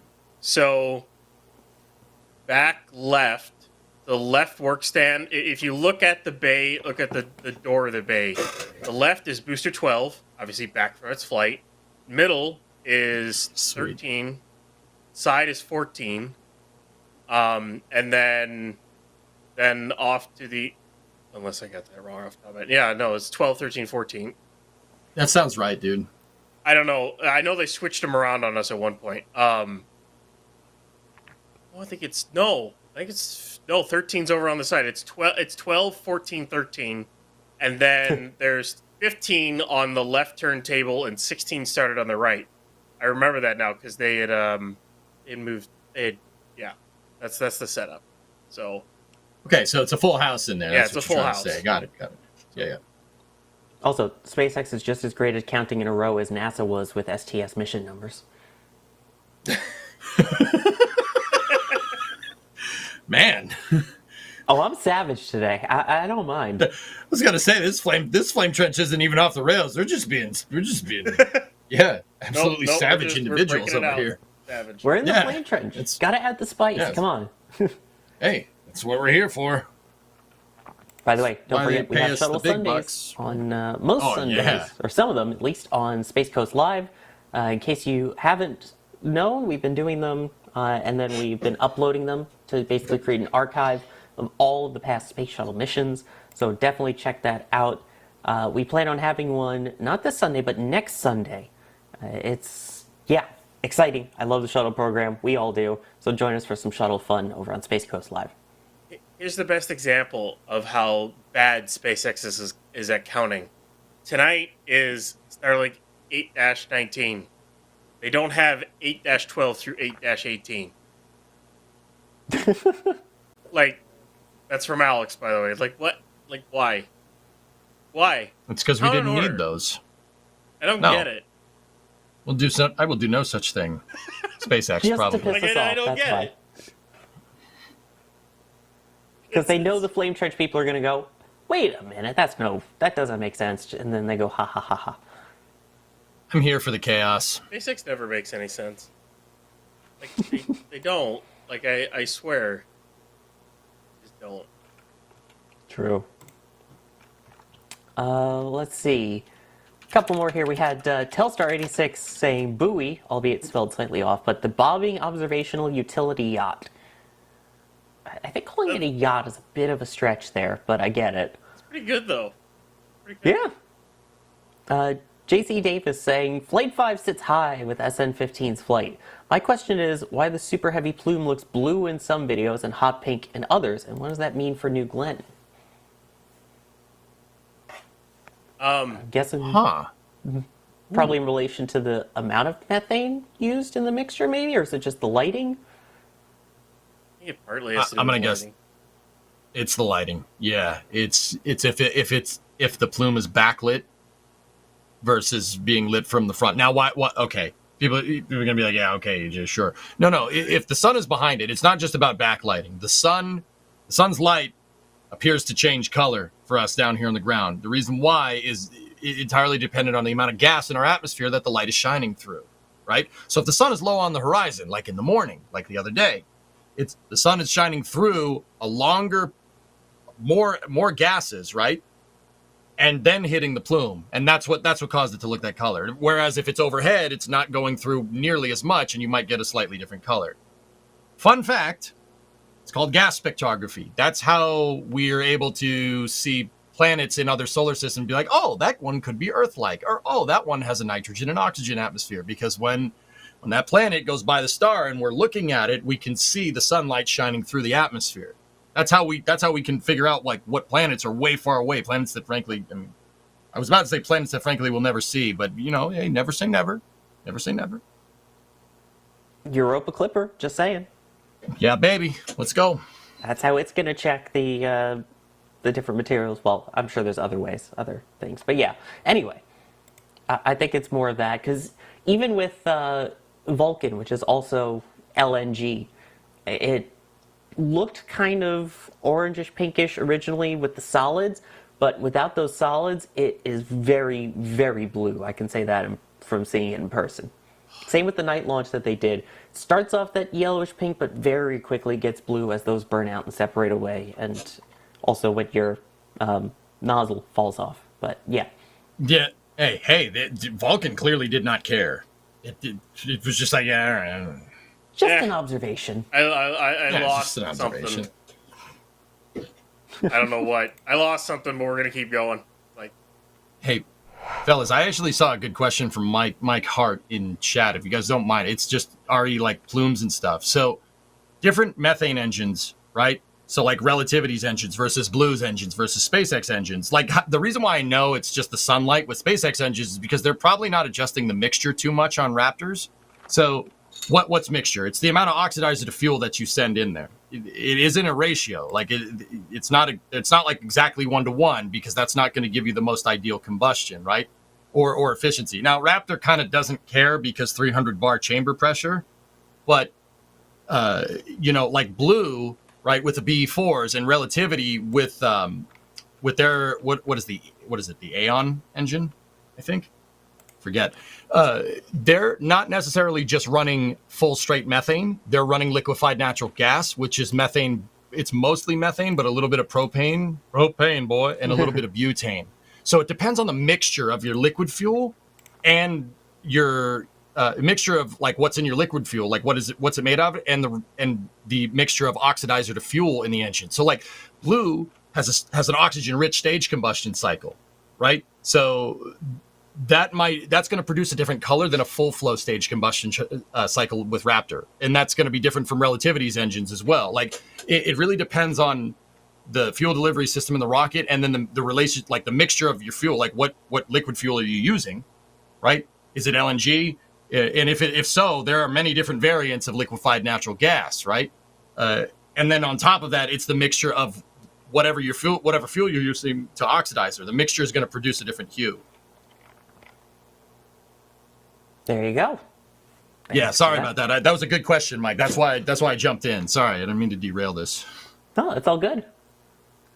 Also, the question: yes, all of the astronaut photos are signed. Sawyer flex. Someone asked. Someone said. Yeah, no. It's fair. It's fair. I'm only saying because someone asked. Totally not just because I wanted to flex more. Donald Rogers, thank you for becoming a Red Team member.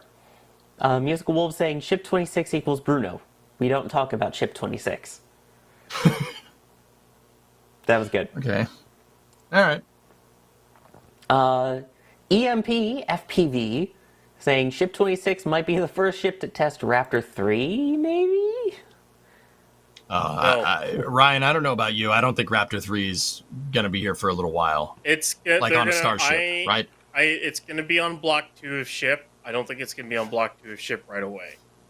Yeah. I don't think Yep. gonna be right because they might be doing Ship sooner or later. 33 is gonna go out for cryo. I'm hoping soon.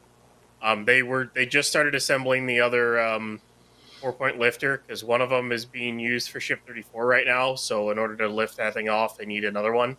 And since they just built another one, there's a solid chance a cryo could be soon because of that.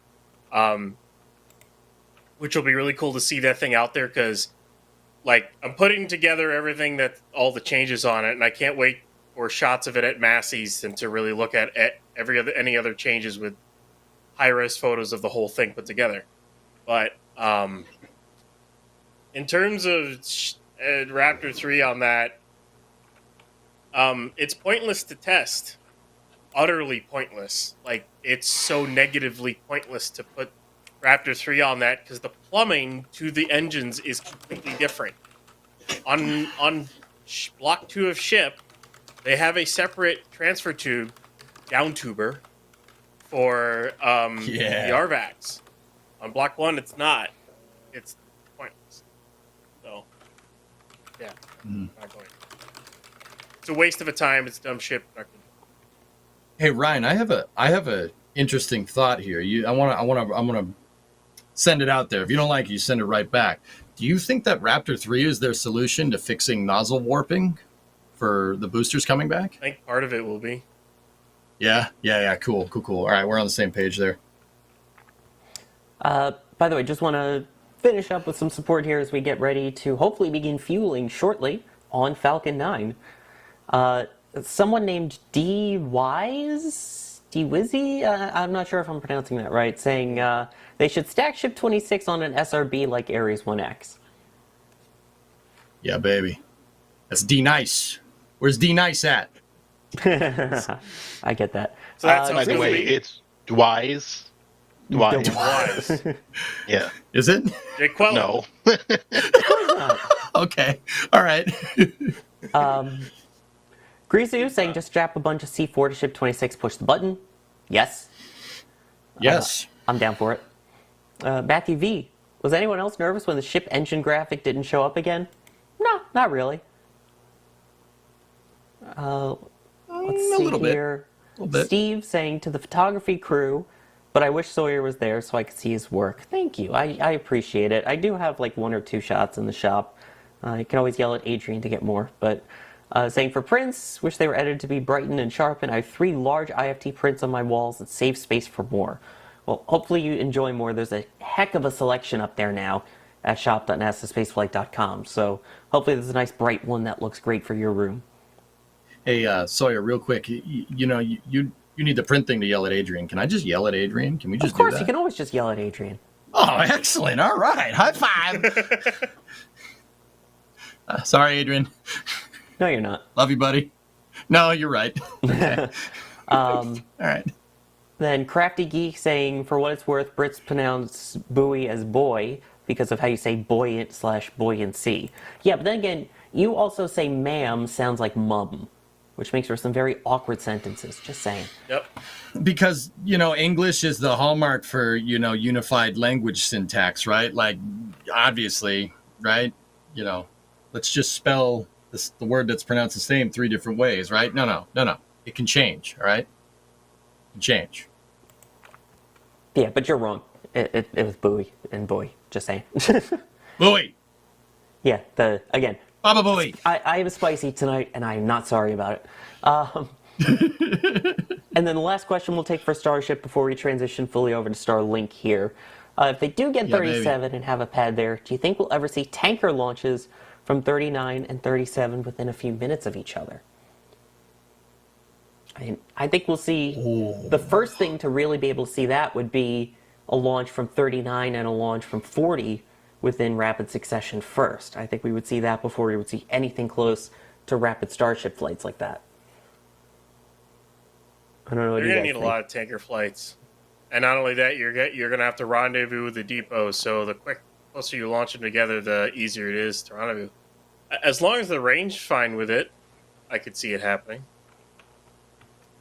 Yeah, that's the real Forget question. if it's going to is happen. The range I supporting want it. to. Right. Yeah, that's true. Forget, you know, if it's going to I want to see that happen. Can we please do that? Yes, please.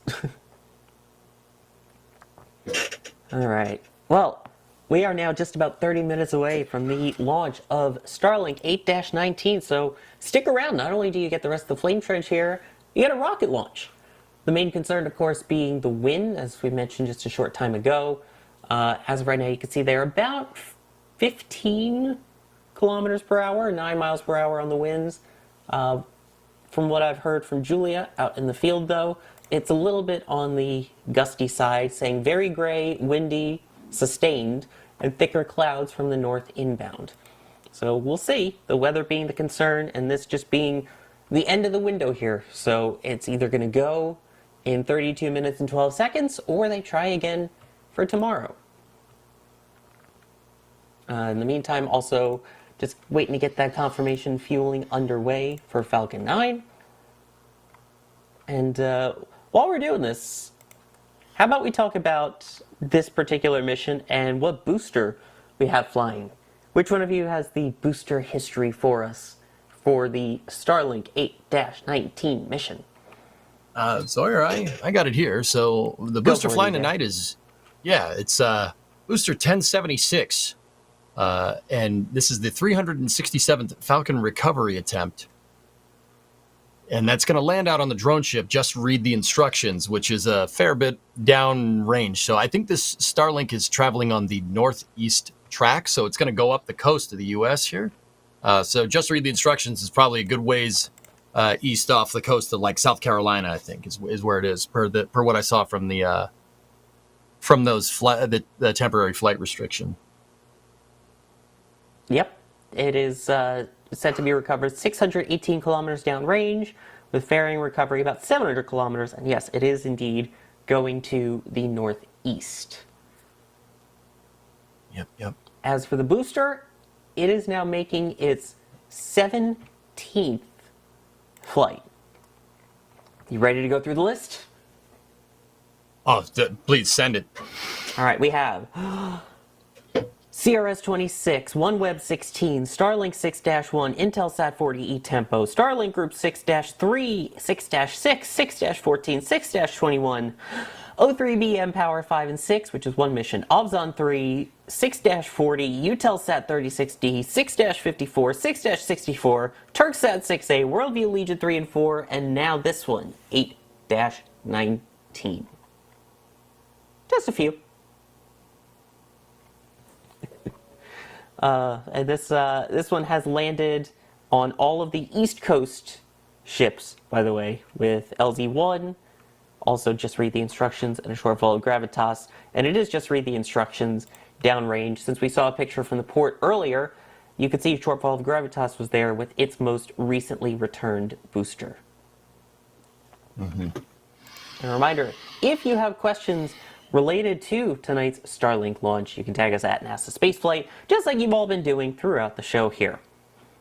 Neil Sawyer, Wilson, by the way, wondering, just getting towards sunset, any chance of a jellyfish tonight? I think so. Should be. I think it might be yes, EJ. Yeah, I think the answer is absolutely. I mean, the reports coming from Julia, in the back channels that it's a little cloudy in Florida, but up the coast seems pretty clean. So yeah, there is definitely potential here. Yeah. Also, Sawyer, I have another question real quick. I don't mean to keep going. I have another question. Why is this community so awesome? I mean, I don't think that question can even be answered, but it's true. Why? Because they keep supporting us. Steve Calvin dumped 5 Red Team memberships in there while we were talking about this. Just saying, why is it so awesome? I don't know. It's pretty good. Pretty good. Yeah, baby. And yeah, there you can see sun kind of setting. Also, the clouds there behind the vehicle assembly building. But yeah, it's right around sunset, which sun should be setting about now, technically, if I remember correctly. And prime jellyfish time is within about 30 to 60 minutes before or after. And given that we are about 28 minutes after sundown for launch, I think there is a very strong chance of a jellyfish, which, for those who don't know, because we bring it up all the time about the jellyfish, I'm sure most people here do know, but what is the jellyfish effect, Ryan? Basically, it's the sun is at just the light reflecting off of the gases of the vehicle is at the perfect angle that it creates this like large nebula effect, kind of like what we were talking about earlier with the different colors of looking at the Starship's rocket exhaust on ascent. It's basically the same effect. Forgot even what EJ called it at this point. So it's backlighting. This one is not necessarily about the color of the plume, but the plume is going to be backlit. So basically it's dark in Florida where the rocket takes off from because it's just after sunset, but the rocket's going to fly at a much higher altitude. So when it goes up, it's going to get to a point, because the Earth is this big oblate spheroid. It's going to get to the point where it's in direct line of sight from the sun. So from where you're standing, if anybody's on the East Coast watching this, from where you're standing watching this launch, the sun is going to be between you and the rocket. And that's going to create a really nice backlighting effect. And the reason why we call it a jellyfish is because when the second stage ignites, because it ignites in an area where there's not a lot of ambient pressure, the plume really spreads out. And it creates this big flow phenomenon that looks like a jellyfish. That is Dr. WD-40, I believe, who's also out there and will be getting us some awesome views too. So we have Julia and WD-40 out. So thank you both for rolling out and hopefully getting us some beautiful views of this launch. So yes, that was the camera that you saw there. And yeah, hopefully we get the jellyfish. We shall see, but I think it's very likely. Also, I see a lot of people talking about the weather. Yeah, the weather is interesting looking. The official forecast, as mentioned from the 45th Weather Squadron, was 40% go. And that's the latest numbers there you see with the wind. Surprisingly low humidity, all things considered, for Florida to only be 70%. Just saying. That's actually really nice. It's a nice calm evening. And then in terms of, I see people asking, when is moonrise? I'm not entirely sure on that. Sunset was technically around 6:50 p.m. Eastern. So about 20 or 15 minutes ago. If my math is right. Am I mathing right? Yeah, I can check. Give me 1 second. No one's going to help me with the math? I went to school for journalism, okay? That's my degree. Hey, I'm a mechanic. I'm not. Math is not my. Okay, so the sunset for the Space Coast is 6:52 p.m. for Central. Well, it's more for Central Florida. So yeah, we're just a little bit past sunset over there. So yeah, a jellyfish is high confidence. Yes, and moonrise is 7:40-ish p.m. Eastern. So, not just yet. That'll be after the launch is when we get moonrise. Let's see here. Someone's saying, why haven't we talked about Jack's beard? Because Jack's not here. That's probably why. I know people were saying, apparently, I wasn't here for it. Last Flame Trench, you all agreed that you would shave your heads if it was caught? I did not agree to that at all. Wait a minute. I've seen a few people mentioning it, which I was not there, so I was away. Chat Volin told us. Chat Volin told us, man. That's what happened. Told. So I was on vacation in a totally different state. I am not partaking in that in any way, because I didn't agree to that, so. But, if you do want to shave, use Henson. Sorry, I had to... Hey, nice segue. No, that was good. Let's see. PH wondering, maybe a dumb question. There's no dumb questions, unless it's about Ship 26 or Ares 1X. But is there any reason Falcon Heavy couldn't be expanded to add 2 additional side boosters, calling it Falcon Ludicrous? I'm not going to lie to you. I'd be here for that. And I'm not saying that it couldn't be done. The big thing with having like a Falcon Heavy with 4 side boosters on it at 12, 3, 6, and 9 is the modifications to the ground service equipment that you'd need to make. Falcon 9 is kind of designed to be stacked flat. And if you're introducing 2 more boosters, now you kind of have to stack in 3 dimensions. Now, that's not to say that there aren't boosters out there that can have up to 4 side boosters attached to it. The Russian Angara rocket does that, but that has a completely different type of ground servicing equipment than Falcon does. The redesign, like, once again, I'm not saying I don't want to see this, but the redesign that you would need to do to the transporter erector, the launch frame, even the launch pad, commodity lines, you need to flow more fuel because now you need to fill 4 boosters instead of just 3, or 5 boosters instead of just 3 right? The amount of modifications make it not something that would be an easy step, right? Like adding boosters to the sides, going from Falcon 9 to Falcon Heavy is a lot easier of a step to make, right? Because you just add more onto the sides rather than adding to the top and the bottom. You change the booster in 1 dimension rather than 2, right? It could be done, and I'm not saying I wouldn't want to see it, but I think the modifications that you would need to make to the pad would be, why do that at this point? You have Starship, right? But, once again, that'd be pretty cool. Indeed, as we get the super enhanced, !enhanced view of Falcon 9 there. And we are about 1 minute away from hopefully getting the confirmation that everything is continuing to be on track with the T-minus 20 minute, 20-second vent. So we will be keeping an eye out for that. You can see there, the bottom right view, it's a lot more clear. The super sooty part of the booster is a lot more white as it continues to fuel up with those super cooled propellants.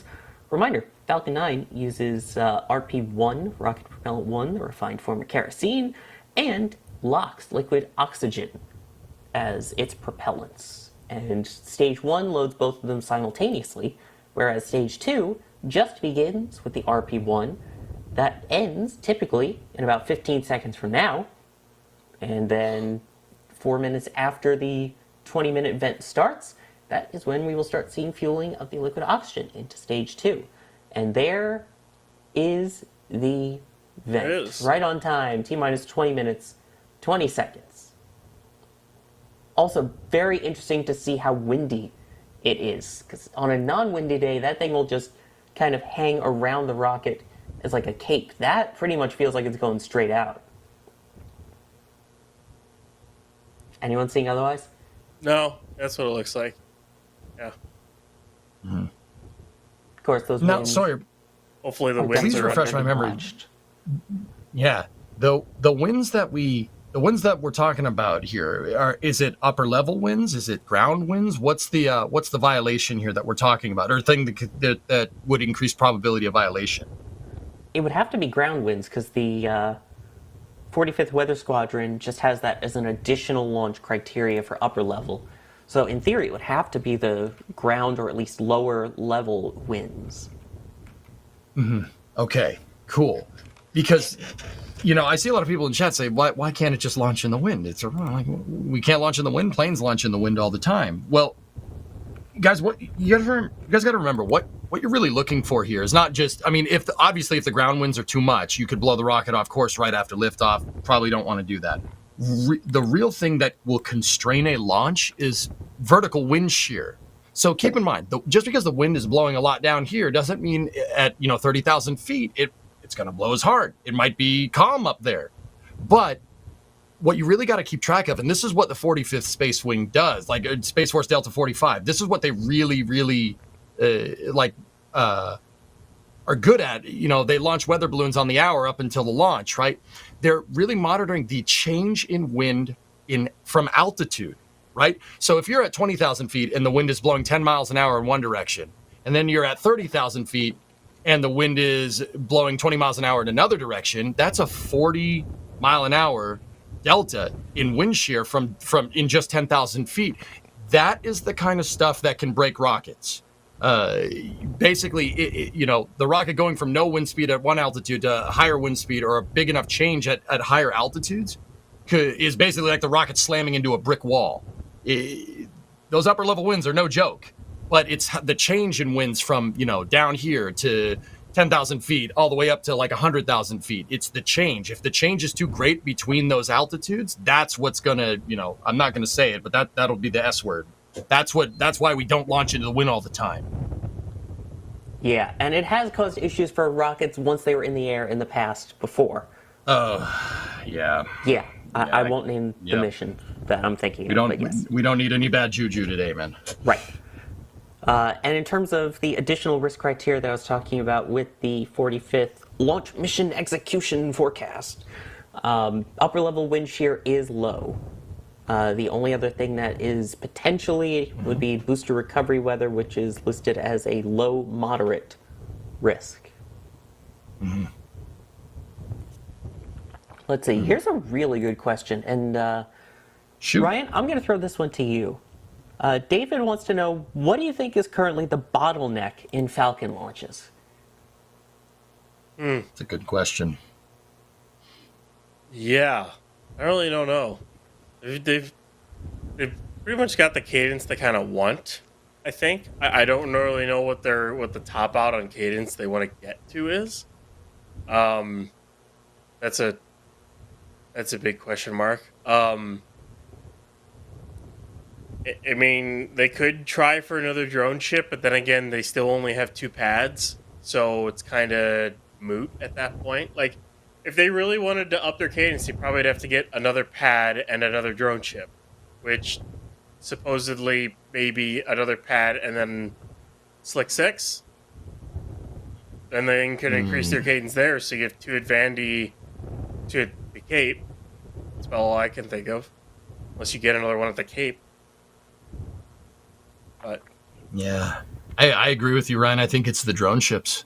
I think that everything else they can turn around quick. I mean, yeah, you're kind of constrained by pads, but they don't have enough drone ships. The drone ships, I think, are the bottleneck, which is, you know, like if you think about that in perspective, that's kind of crazy. You know, the whole thing that bottlenecks Falcon 9's turnaround time is a boat. Like, gives a new meaning to boat in the range, right? it's also What a about bit second of stages? yeah, it's also a bit of I was about to say it's also a bit of stage 2 production too. Yep. Because I mean, they're expanding the second stages, which means if you launch how many are they at 100? Or is this 100 for them? 100 was Europa Clipper. They've launched twice since then. Oh well, once. This is the second I was talking attempt. 100 since... on Falcon alone, not counting the three Starship. Oh launches. yeah. So this would be the 99th then. Okay. Yeah, it's hard to keep track. I agree. I'm looking at next space flight, man. No lie. All But the like that means you spreadsheets. had to build 99 second Yep. stages. Like that's a lot. I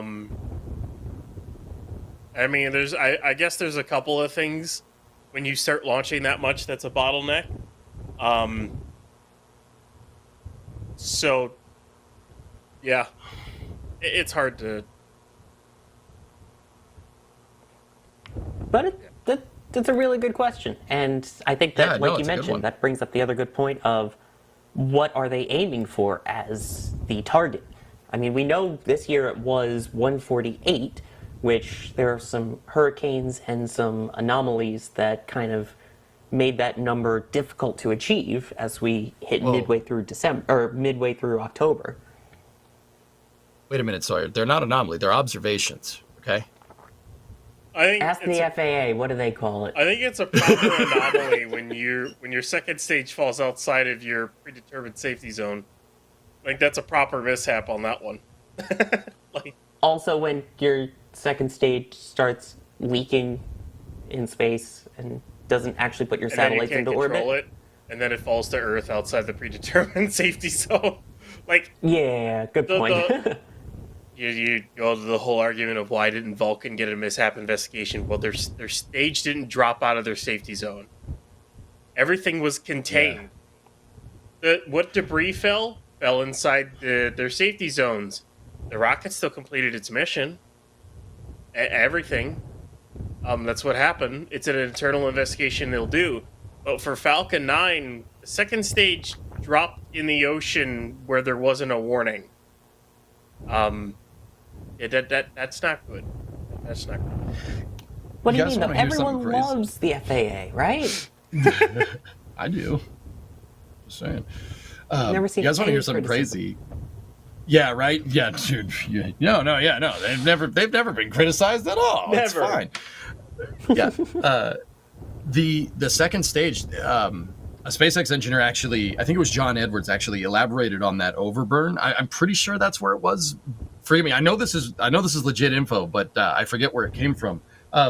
The stage overburned by 500 milliseconds, and it actually overperformed. It burned too long. Yeah. You know, when you say like, oh, the stage didn't do its deorbit burn right, you think, oh, did the motor shut off before it finished? No, it burned too long. Interestingly enough, I didn't know that. Just an interesting tidbit of information. I agree. You have to follow the rules, and that's kind of why we're able to launch so much, which is super important. But yeah, I just thought I'd chime that in.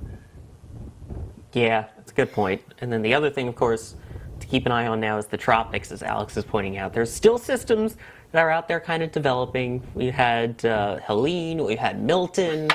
We've had a lot of unhappy visitors that have joined us in the Atlantic Basin. So, yeah. Let's hope that's no longer an issue this year, not just for the sake of launches, but also for the sake of the people who have been devastated by the hurricanes of recent.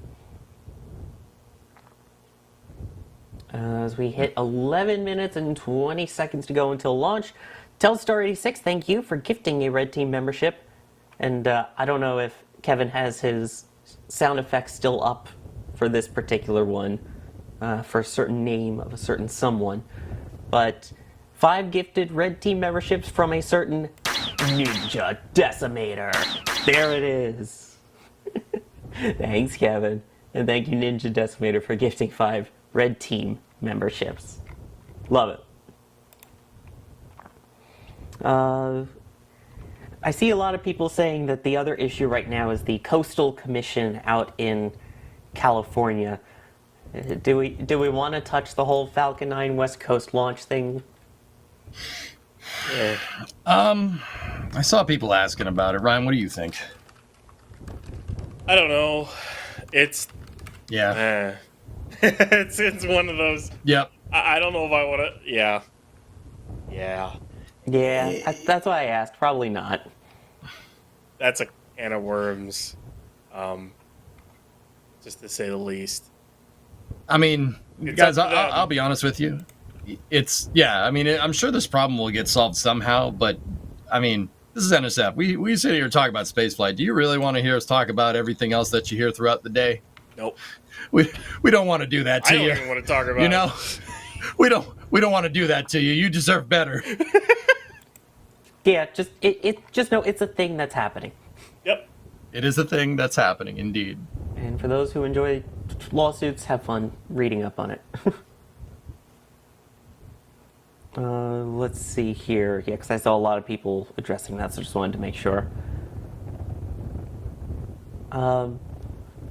This is probably a spreadsheet question for Alex. We'll see if he's got the numbers. How many boosters have successfully landed in total? I'm sure we will get that number in just a little bit. So, Alex is typing.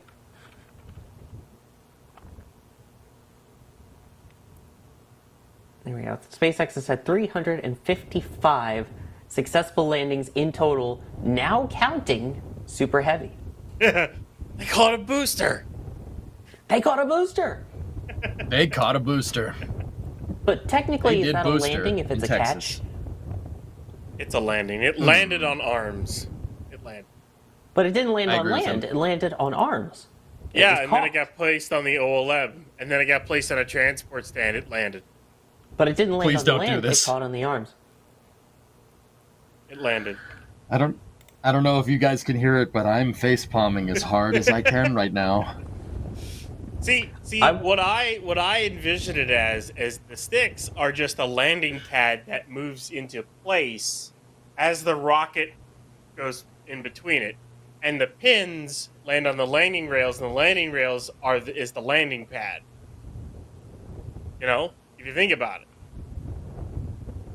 And Ryan Caton coming in the back channel saying that Falcon doesn't land then on drone ships because it's not land. Got you, Silver. Oh Got no. you. Why? Why are we doing this? Got you. It's artificial So land. the only true landing are they're not even RTLSs. They're just back to LZ1. Because, I mean, the true RTLS was Super Heavy. That truly was returned to launch site. I mean, the only one that's ever done the true return to launch site. But it in the didn't true sense land. of It the was word. caught. Anyway. Stop it. Stop it. 7 minutes out.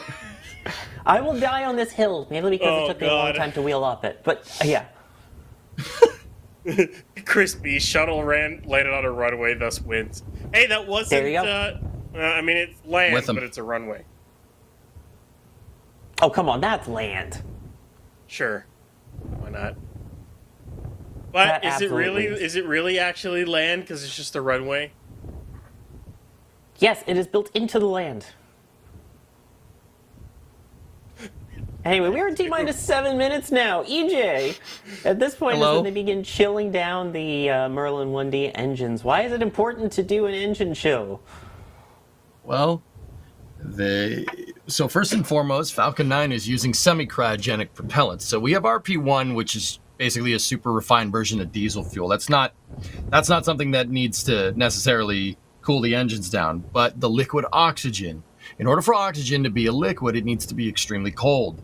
And the turbine machinery at the end of the day is basically a big fuel pump. That fuel pump has to be able to handle the cold. If you don't thermally condition the engines, you could take a piece of the pumps, right? Not a piece of the pumps. You could take the pumps that are at ambient temperature and introduce them to a 200 degrees centigrade temperature change extremely fast. Doing that can cause problems. You can get liquid oxygen evaporating inside of the impellers. Or cavitation, even worse. You don't want any of those. Those things cause problems. We don't want any problems here with Falcon 9. It's our champion, right? So what SpaceX does, and they're not the only ones that do this, they start trickling the propellants into these engines to get them nice and cool, and they also prime them. It gets them full of propellants. So when they do go to turn these things on, you're minimizing the chance of getting gas in the fluid impellers. And when I say gas, I don't mean like gasoline. I mean actual gases. Starting the impellers or starting the pumps on these engines, the green flash from the triethyl aluminum and triethyl borane starters, right? It can cause cavitation. I mean, SpaceX has it down pat. You don't need to worry about any of that with this, knock on wood. I'm knocking on my head right now. But the thermal conditioning is there to basically prevent any type of cavitation inside of your fuel and oxidizer lines going into those engines. It's really, really important to get that right. Yeah. We like keeping the vehicle and the engines in one piece, just saying. Yeah. That's good for it. We are now coming up on T-minus 4.5 minutes until launch. At that point, that is when the strong back begins to retract a whopping 1.8 degrees. So it will lean back ever so slightly. You'll still see, hopefully, the umbilicals attached to the vehicle. And that just prepares it for when they actually do hit T0 for it to throw back completely. The umbilicals will then retract into their little launch comfort positions, I guess is the best way to put it, as it retracts. Well, this is fun. Their pad cameras on their live stream are shaking because of the wind. Cross your fingers. Which, by the way, if you've never actually watched the umbilicals retract on a launch, it is one of the coolest things, just to see how quickly they pull back and then they don't bounce forward again. They lock into place, or they magnetize, or the strings tighten. It's so cool. I got to see them doing testing of it at KSC for Orion, for SLS, and it is fast. But yeah, check it out if you haven't.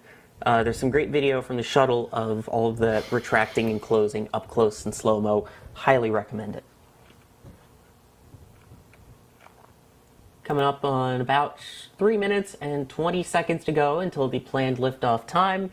They should be getting ready to wrap up fueling here on the first stage, and then that will be followed a minute later by the wrapping up of liquid oxygen load on that second stage. 3 minutes to go. Obviously, the concern, of course, still wind. By the way, if this does launch tonight, for those of you on the East Coast, you have a potential awesome shot, not only of the first and second stage going northeasterly, but also don't forget there is still the comet in the sky visible too. So for those of you who want a cool jellyfish with a comet shot, worth a shot. And stage 1 LOX load complete.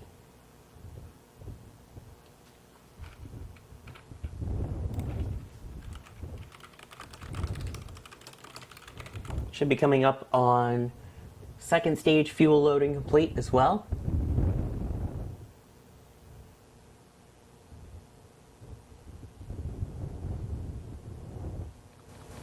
Falcon Frost as we come up.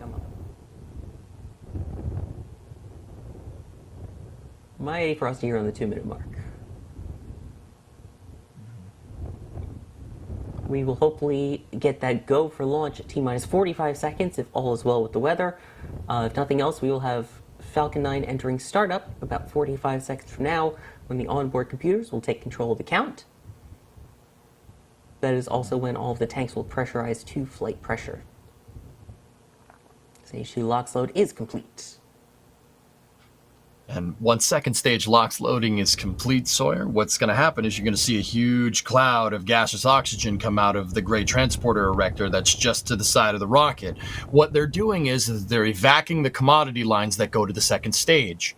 There's fuel lines and oxidizer lines that go up the transporter erector and into that second stage. And when it's fully fueled, you don't want fuel inside of your launch pad. You want it inside of your launcher. So they're evacuating all the fuel and purging out those lines with nitrogen. There you go.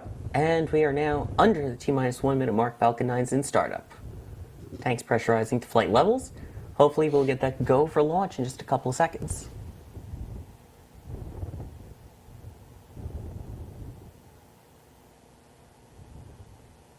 We'll listen out for that. They are go for launch. 30 seconds to go. We will again be quiet and let you enjoy the launch sounds of this mission after it lifts off. 15 seconds to go. About 10 seconds. Keep an eye out for ignition at the base of the rocket.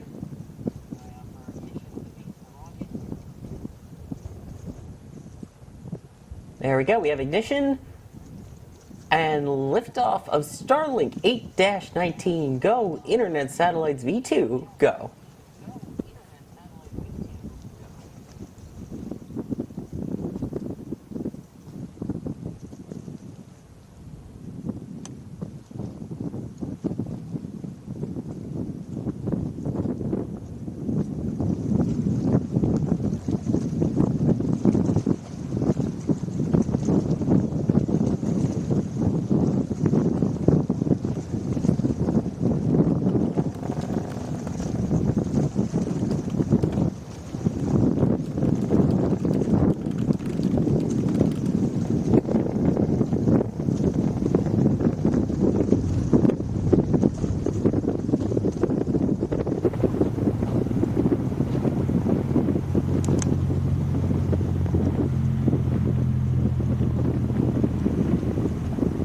That lens flare.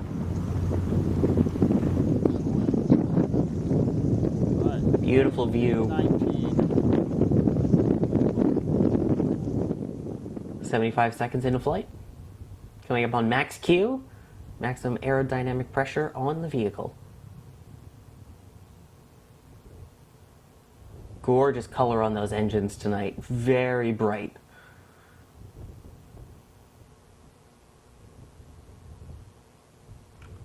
So EJ, we should be coming up on a couple of events in rapid succession about 1 minute from now. Mm-hmm. Yep. At about 2.5 minutes here, you're going to see the 9 main engines on the Falcon 9 first stage shut down, followed by the second stage separation and second stage ignition. Right around now, we should be hearing a call for Merlin vacuum chill. It's when they do that thermal conditioning that I was telling you guys about. They're basically trickling propellants from the second stage into the second stage engine, the Merlin vacuum, to make sure that when it separates from that first stage, that you get a nice smooth ignition, which we should be seeing here in another 15 to 20 seconds. Yep, again, the SpaceX feed is a couple seconds delayed from real time, which is our clock in the top left. That's Miko. That is definitely main engine cutoff. Next up will be the stage separation, as you mentioned, and then ignition of the Merlin vacuum. Let's see it in a replay from SpaceX's cameras. That's Miko. There's the first and second stage separation. Look at the Terminator line. Beautiful. And there's ignition of the Merlin vacuum engine on the right side. The terminus there, the divider between night and day, getting a gorgeous view of our thin Blue Marvel's atmosphere there. Sorry, got all kind of poetic. It's totally warranted, my friend. Should be coming up on fairing separation. Should have confirmation of that. There they go. The payload fairing halves falling away to be recovered about 700 kilometers downrange and hopefully used again. Also, MVAC propulsion continues to be nominal, so all good so far with stage 2 as well. So, if everybody's watching your right-hand side of the screen, you see that Merlin vacuum engine. It looks a little bit warm there. The cool thing about that Merlin vacuum engine, it's a little bit different from the first stage motors. That second stage engine glows to actually radiate heat away. The glowing that you see on that nozzle is actually how that nozzle is staying nice and cool. Because when you're up in the vacuum of space, you can't convect heat away. There's no air, and you don't want to conduct it back into the engine. Because if you're conducting it back into the engine, that means your turbine machinery, which we know needs to stay cool, is going to start getting warm. You don't want that to happen. Look at that jellyfish. There's the jellyfish Beautiful. effect, There in you case go. you're wondering why we call it that. There Beautiful. you go, from one of our Cape cams here. You could see just it plumes out like the top of a jellyfish. And then the little tentacles coming out the bottom being the beautiful plume trail. And also, it's cool because it's hot. I see what you did there. Yeah. There you go. It's cool because it's hot, so it's cool. Yeah, it makes sense to me. Tracks. Yep. There we go, continuing to track that second stage there. That is Dr. WD40 out in the field, also on Twitch, continuing to keep that track. Shout out to WD40 for awesome views as well as we hit T plus 5 minutes into flight. Based on the numbers, everything looks pretty good. The first stage has already passed apogee, the highest point in its current trajectory. So it is on its way down. Yep, And you then can next see. up is... Oh, go ahead. No problem. You can see from the telemetry on the left side of your screen that the first stage velocity is increasing. If your velocity is increasing and your altitude is going down, the Earth's trying to pull you back in. And it is. Just when I thought I was out, they pulled me back in. The second stage, though, it's got a different idea what it needs to do. There you go. Well, next up is the entry burn. Ryan, this is where it fights fire with fire, right? Yeah, the one thing Super Heavy doesn't do. Falcon 9 will ignite. Pretty sure it's just one engine, right? Three? It's three. I forget. I watched Starship a lot more than I watched Falcon 9. We'll go with that. 131. That's bad. But anyways, Stage yeah, one, basically, stage.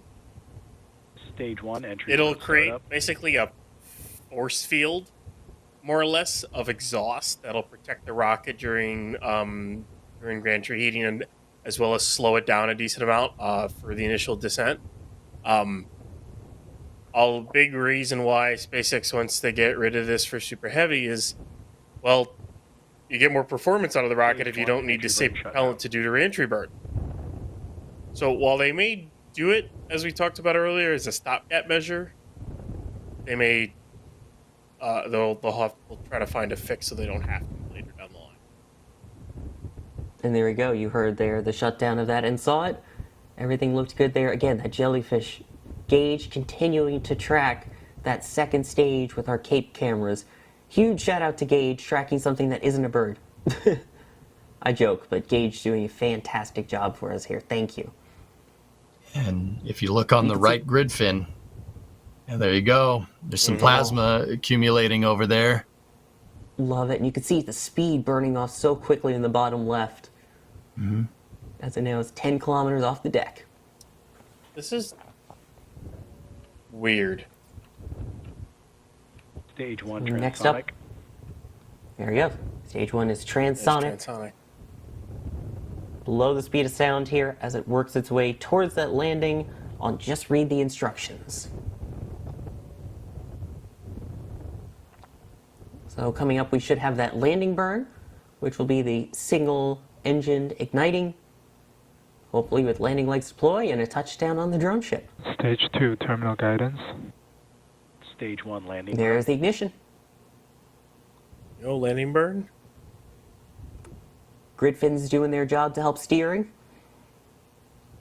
So right at the last second before the landing legs deploy, the grid fins will basically stop moving. And then from there, Falcon 9 is relying completely on thrust, Merlin 1D thrust vector control and reaction control systems. Landing leg deploy and Perfect.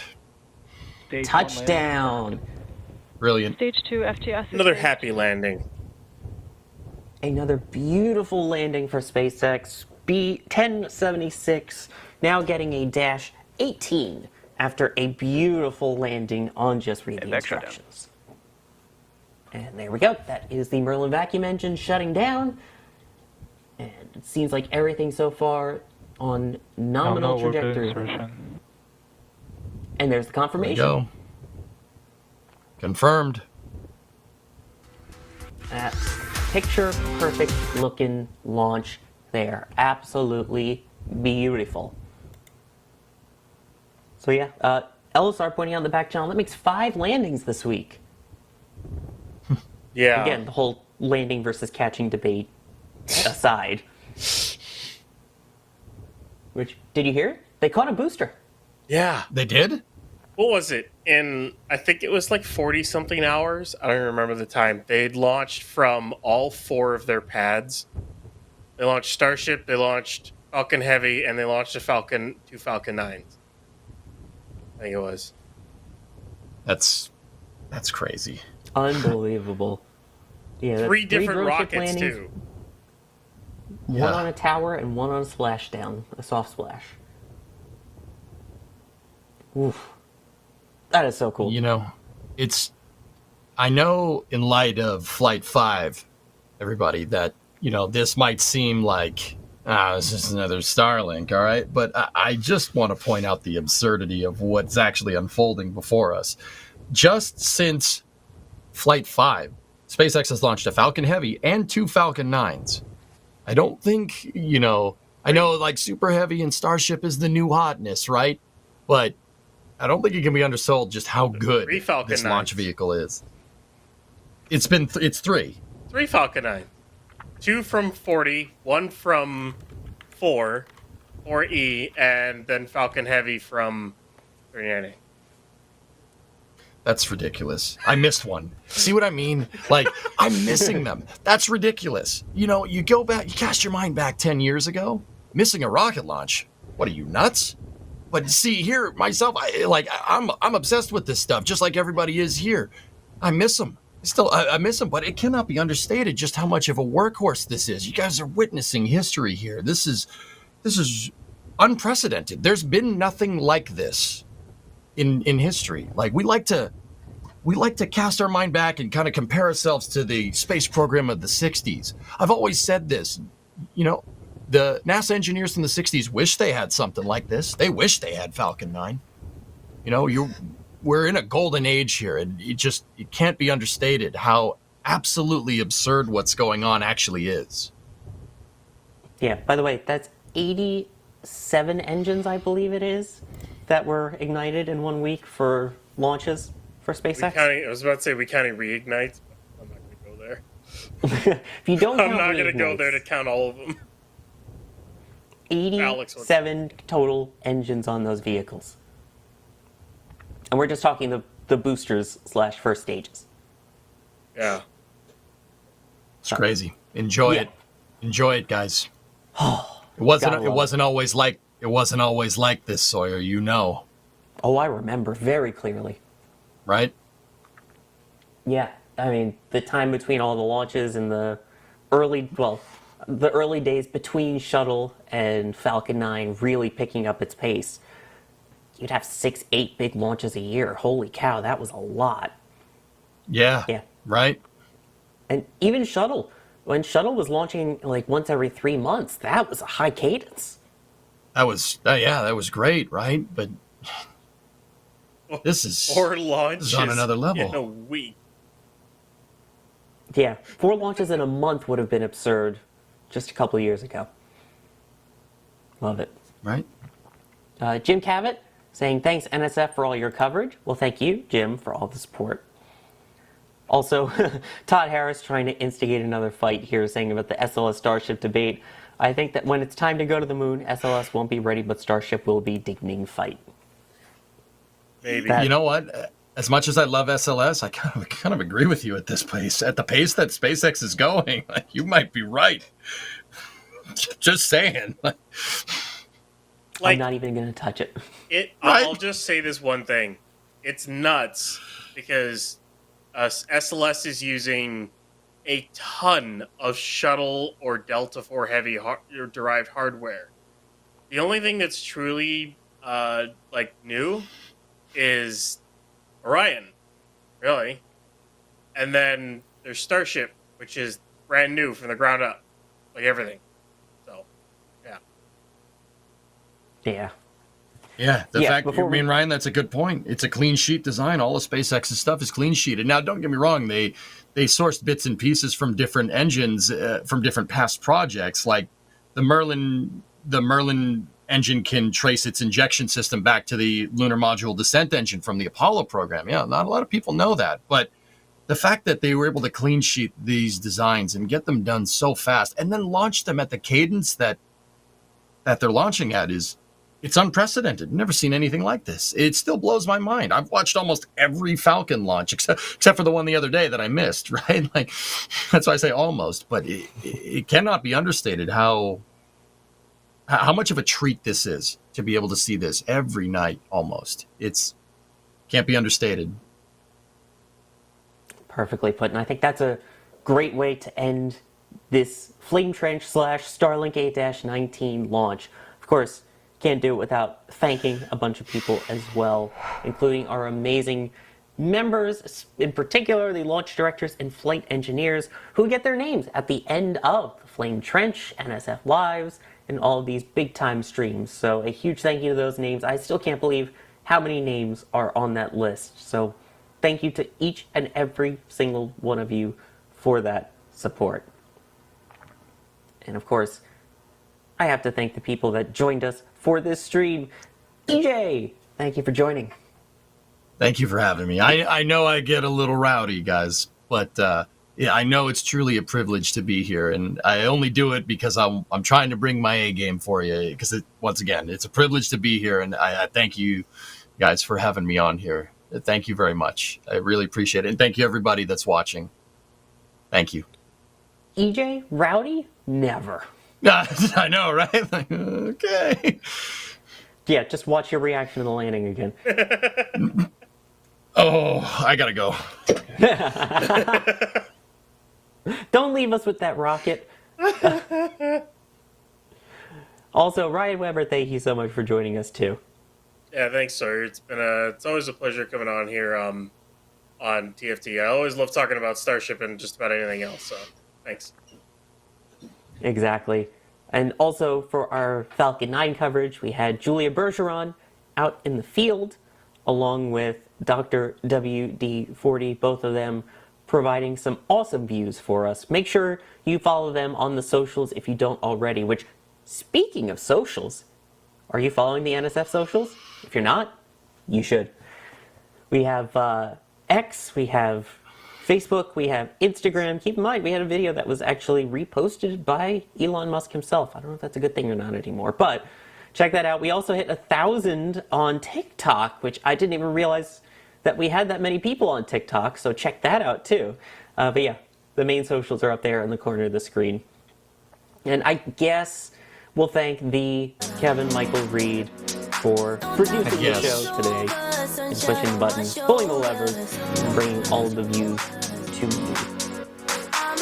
Give Kevin a second to put his name up there. No, Okay. not the Ship 26 music, Kevin. Don't do it. All right. I'm going to wrap up quickly then. I am Sawyer Rosenstein. I have been your host for the Flame Trench and the launch. Thank you so much for joining us. Hopefully, we will see you in the next one. And that is a funny gif of the trajectory. Oh, there we go. What? Never catch EJ playing with his Starship. It's a little weird. Don't you shake your booster at me, sir. I will do that whenever I please. Sending the love. Let's do it. There we go. There you go. That's booster 12. That might have been booster 12 after it landed. But that should be ship 26 though. It should be ship 26. Boom. I agree. Yeah. It should be, yes. Yep, it should be. One way or the other.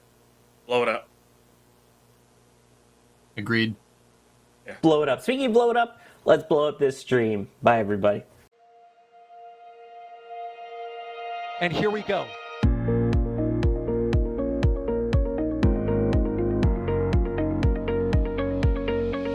We have liftoff. Propulsion continues to be normal.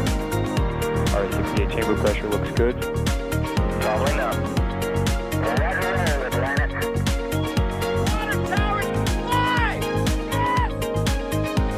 Tango down to nominal. Fighting downside of speed off. Bring in SPD off. It's orange! Orange 45! Oh my god! Oh my god! Decollage. Look at this! Put that in the big bag, 343 unfolds to go. Indeed. We rise together, back to the moon and beyond. If there's methane,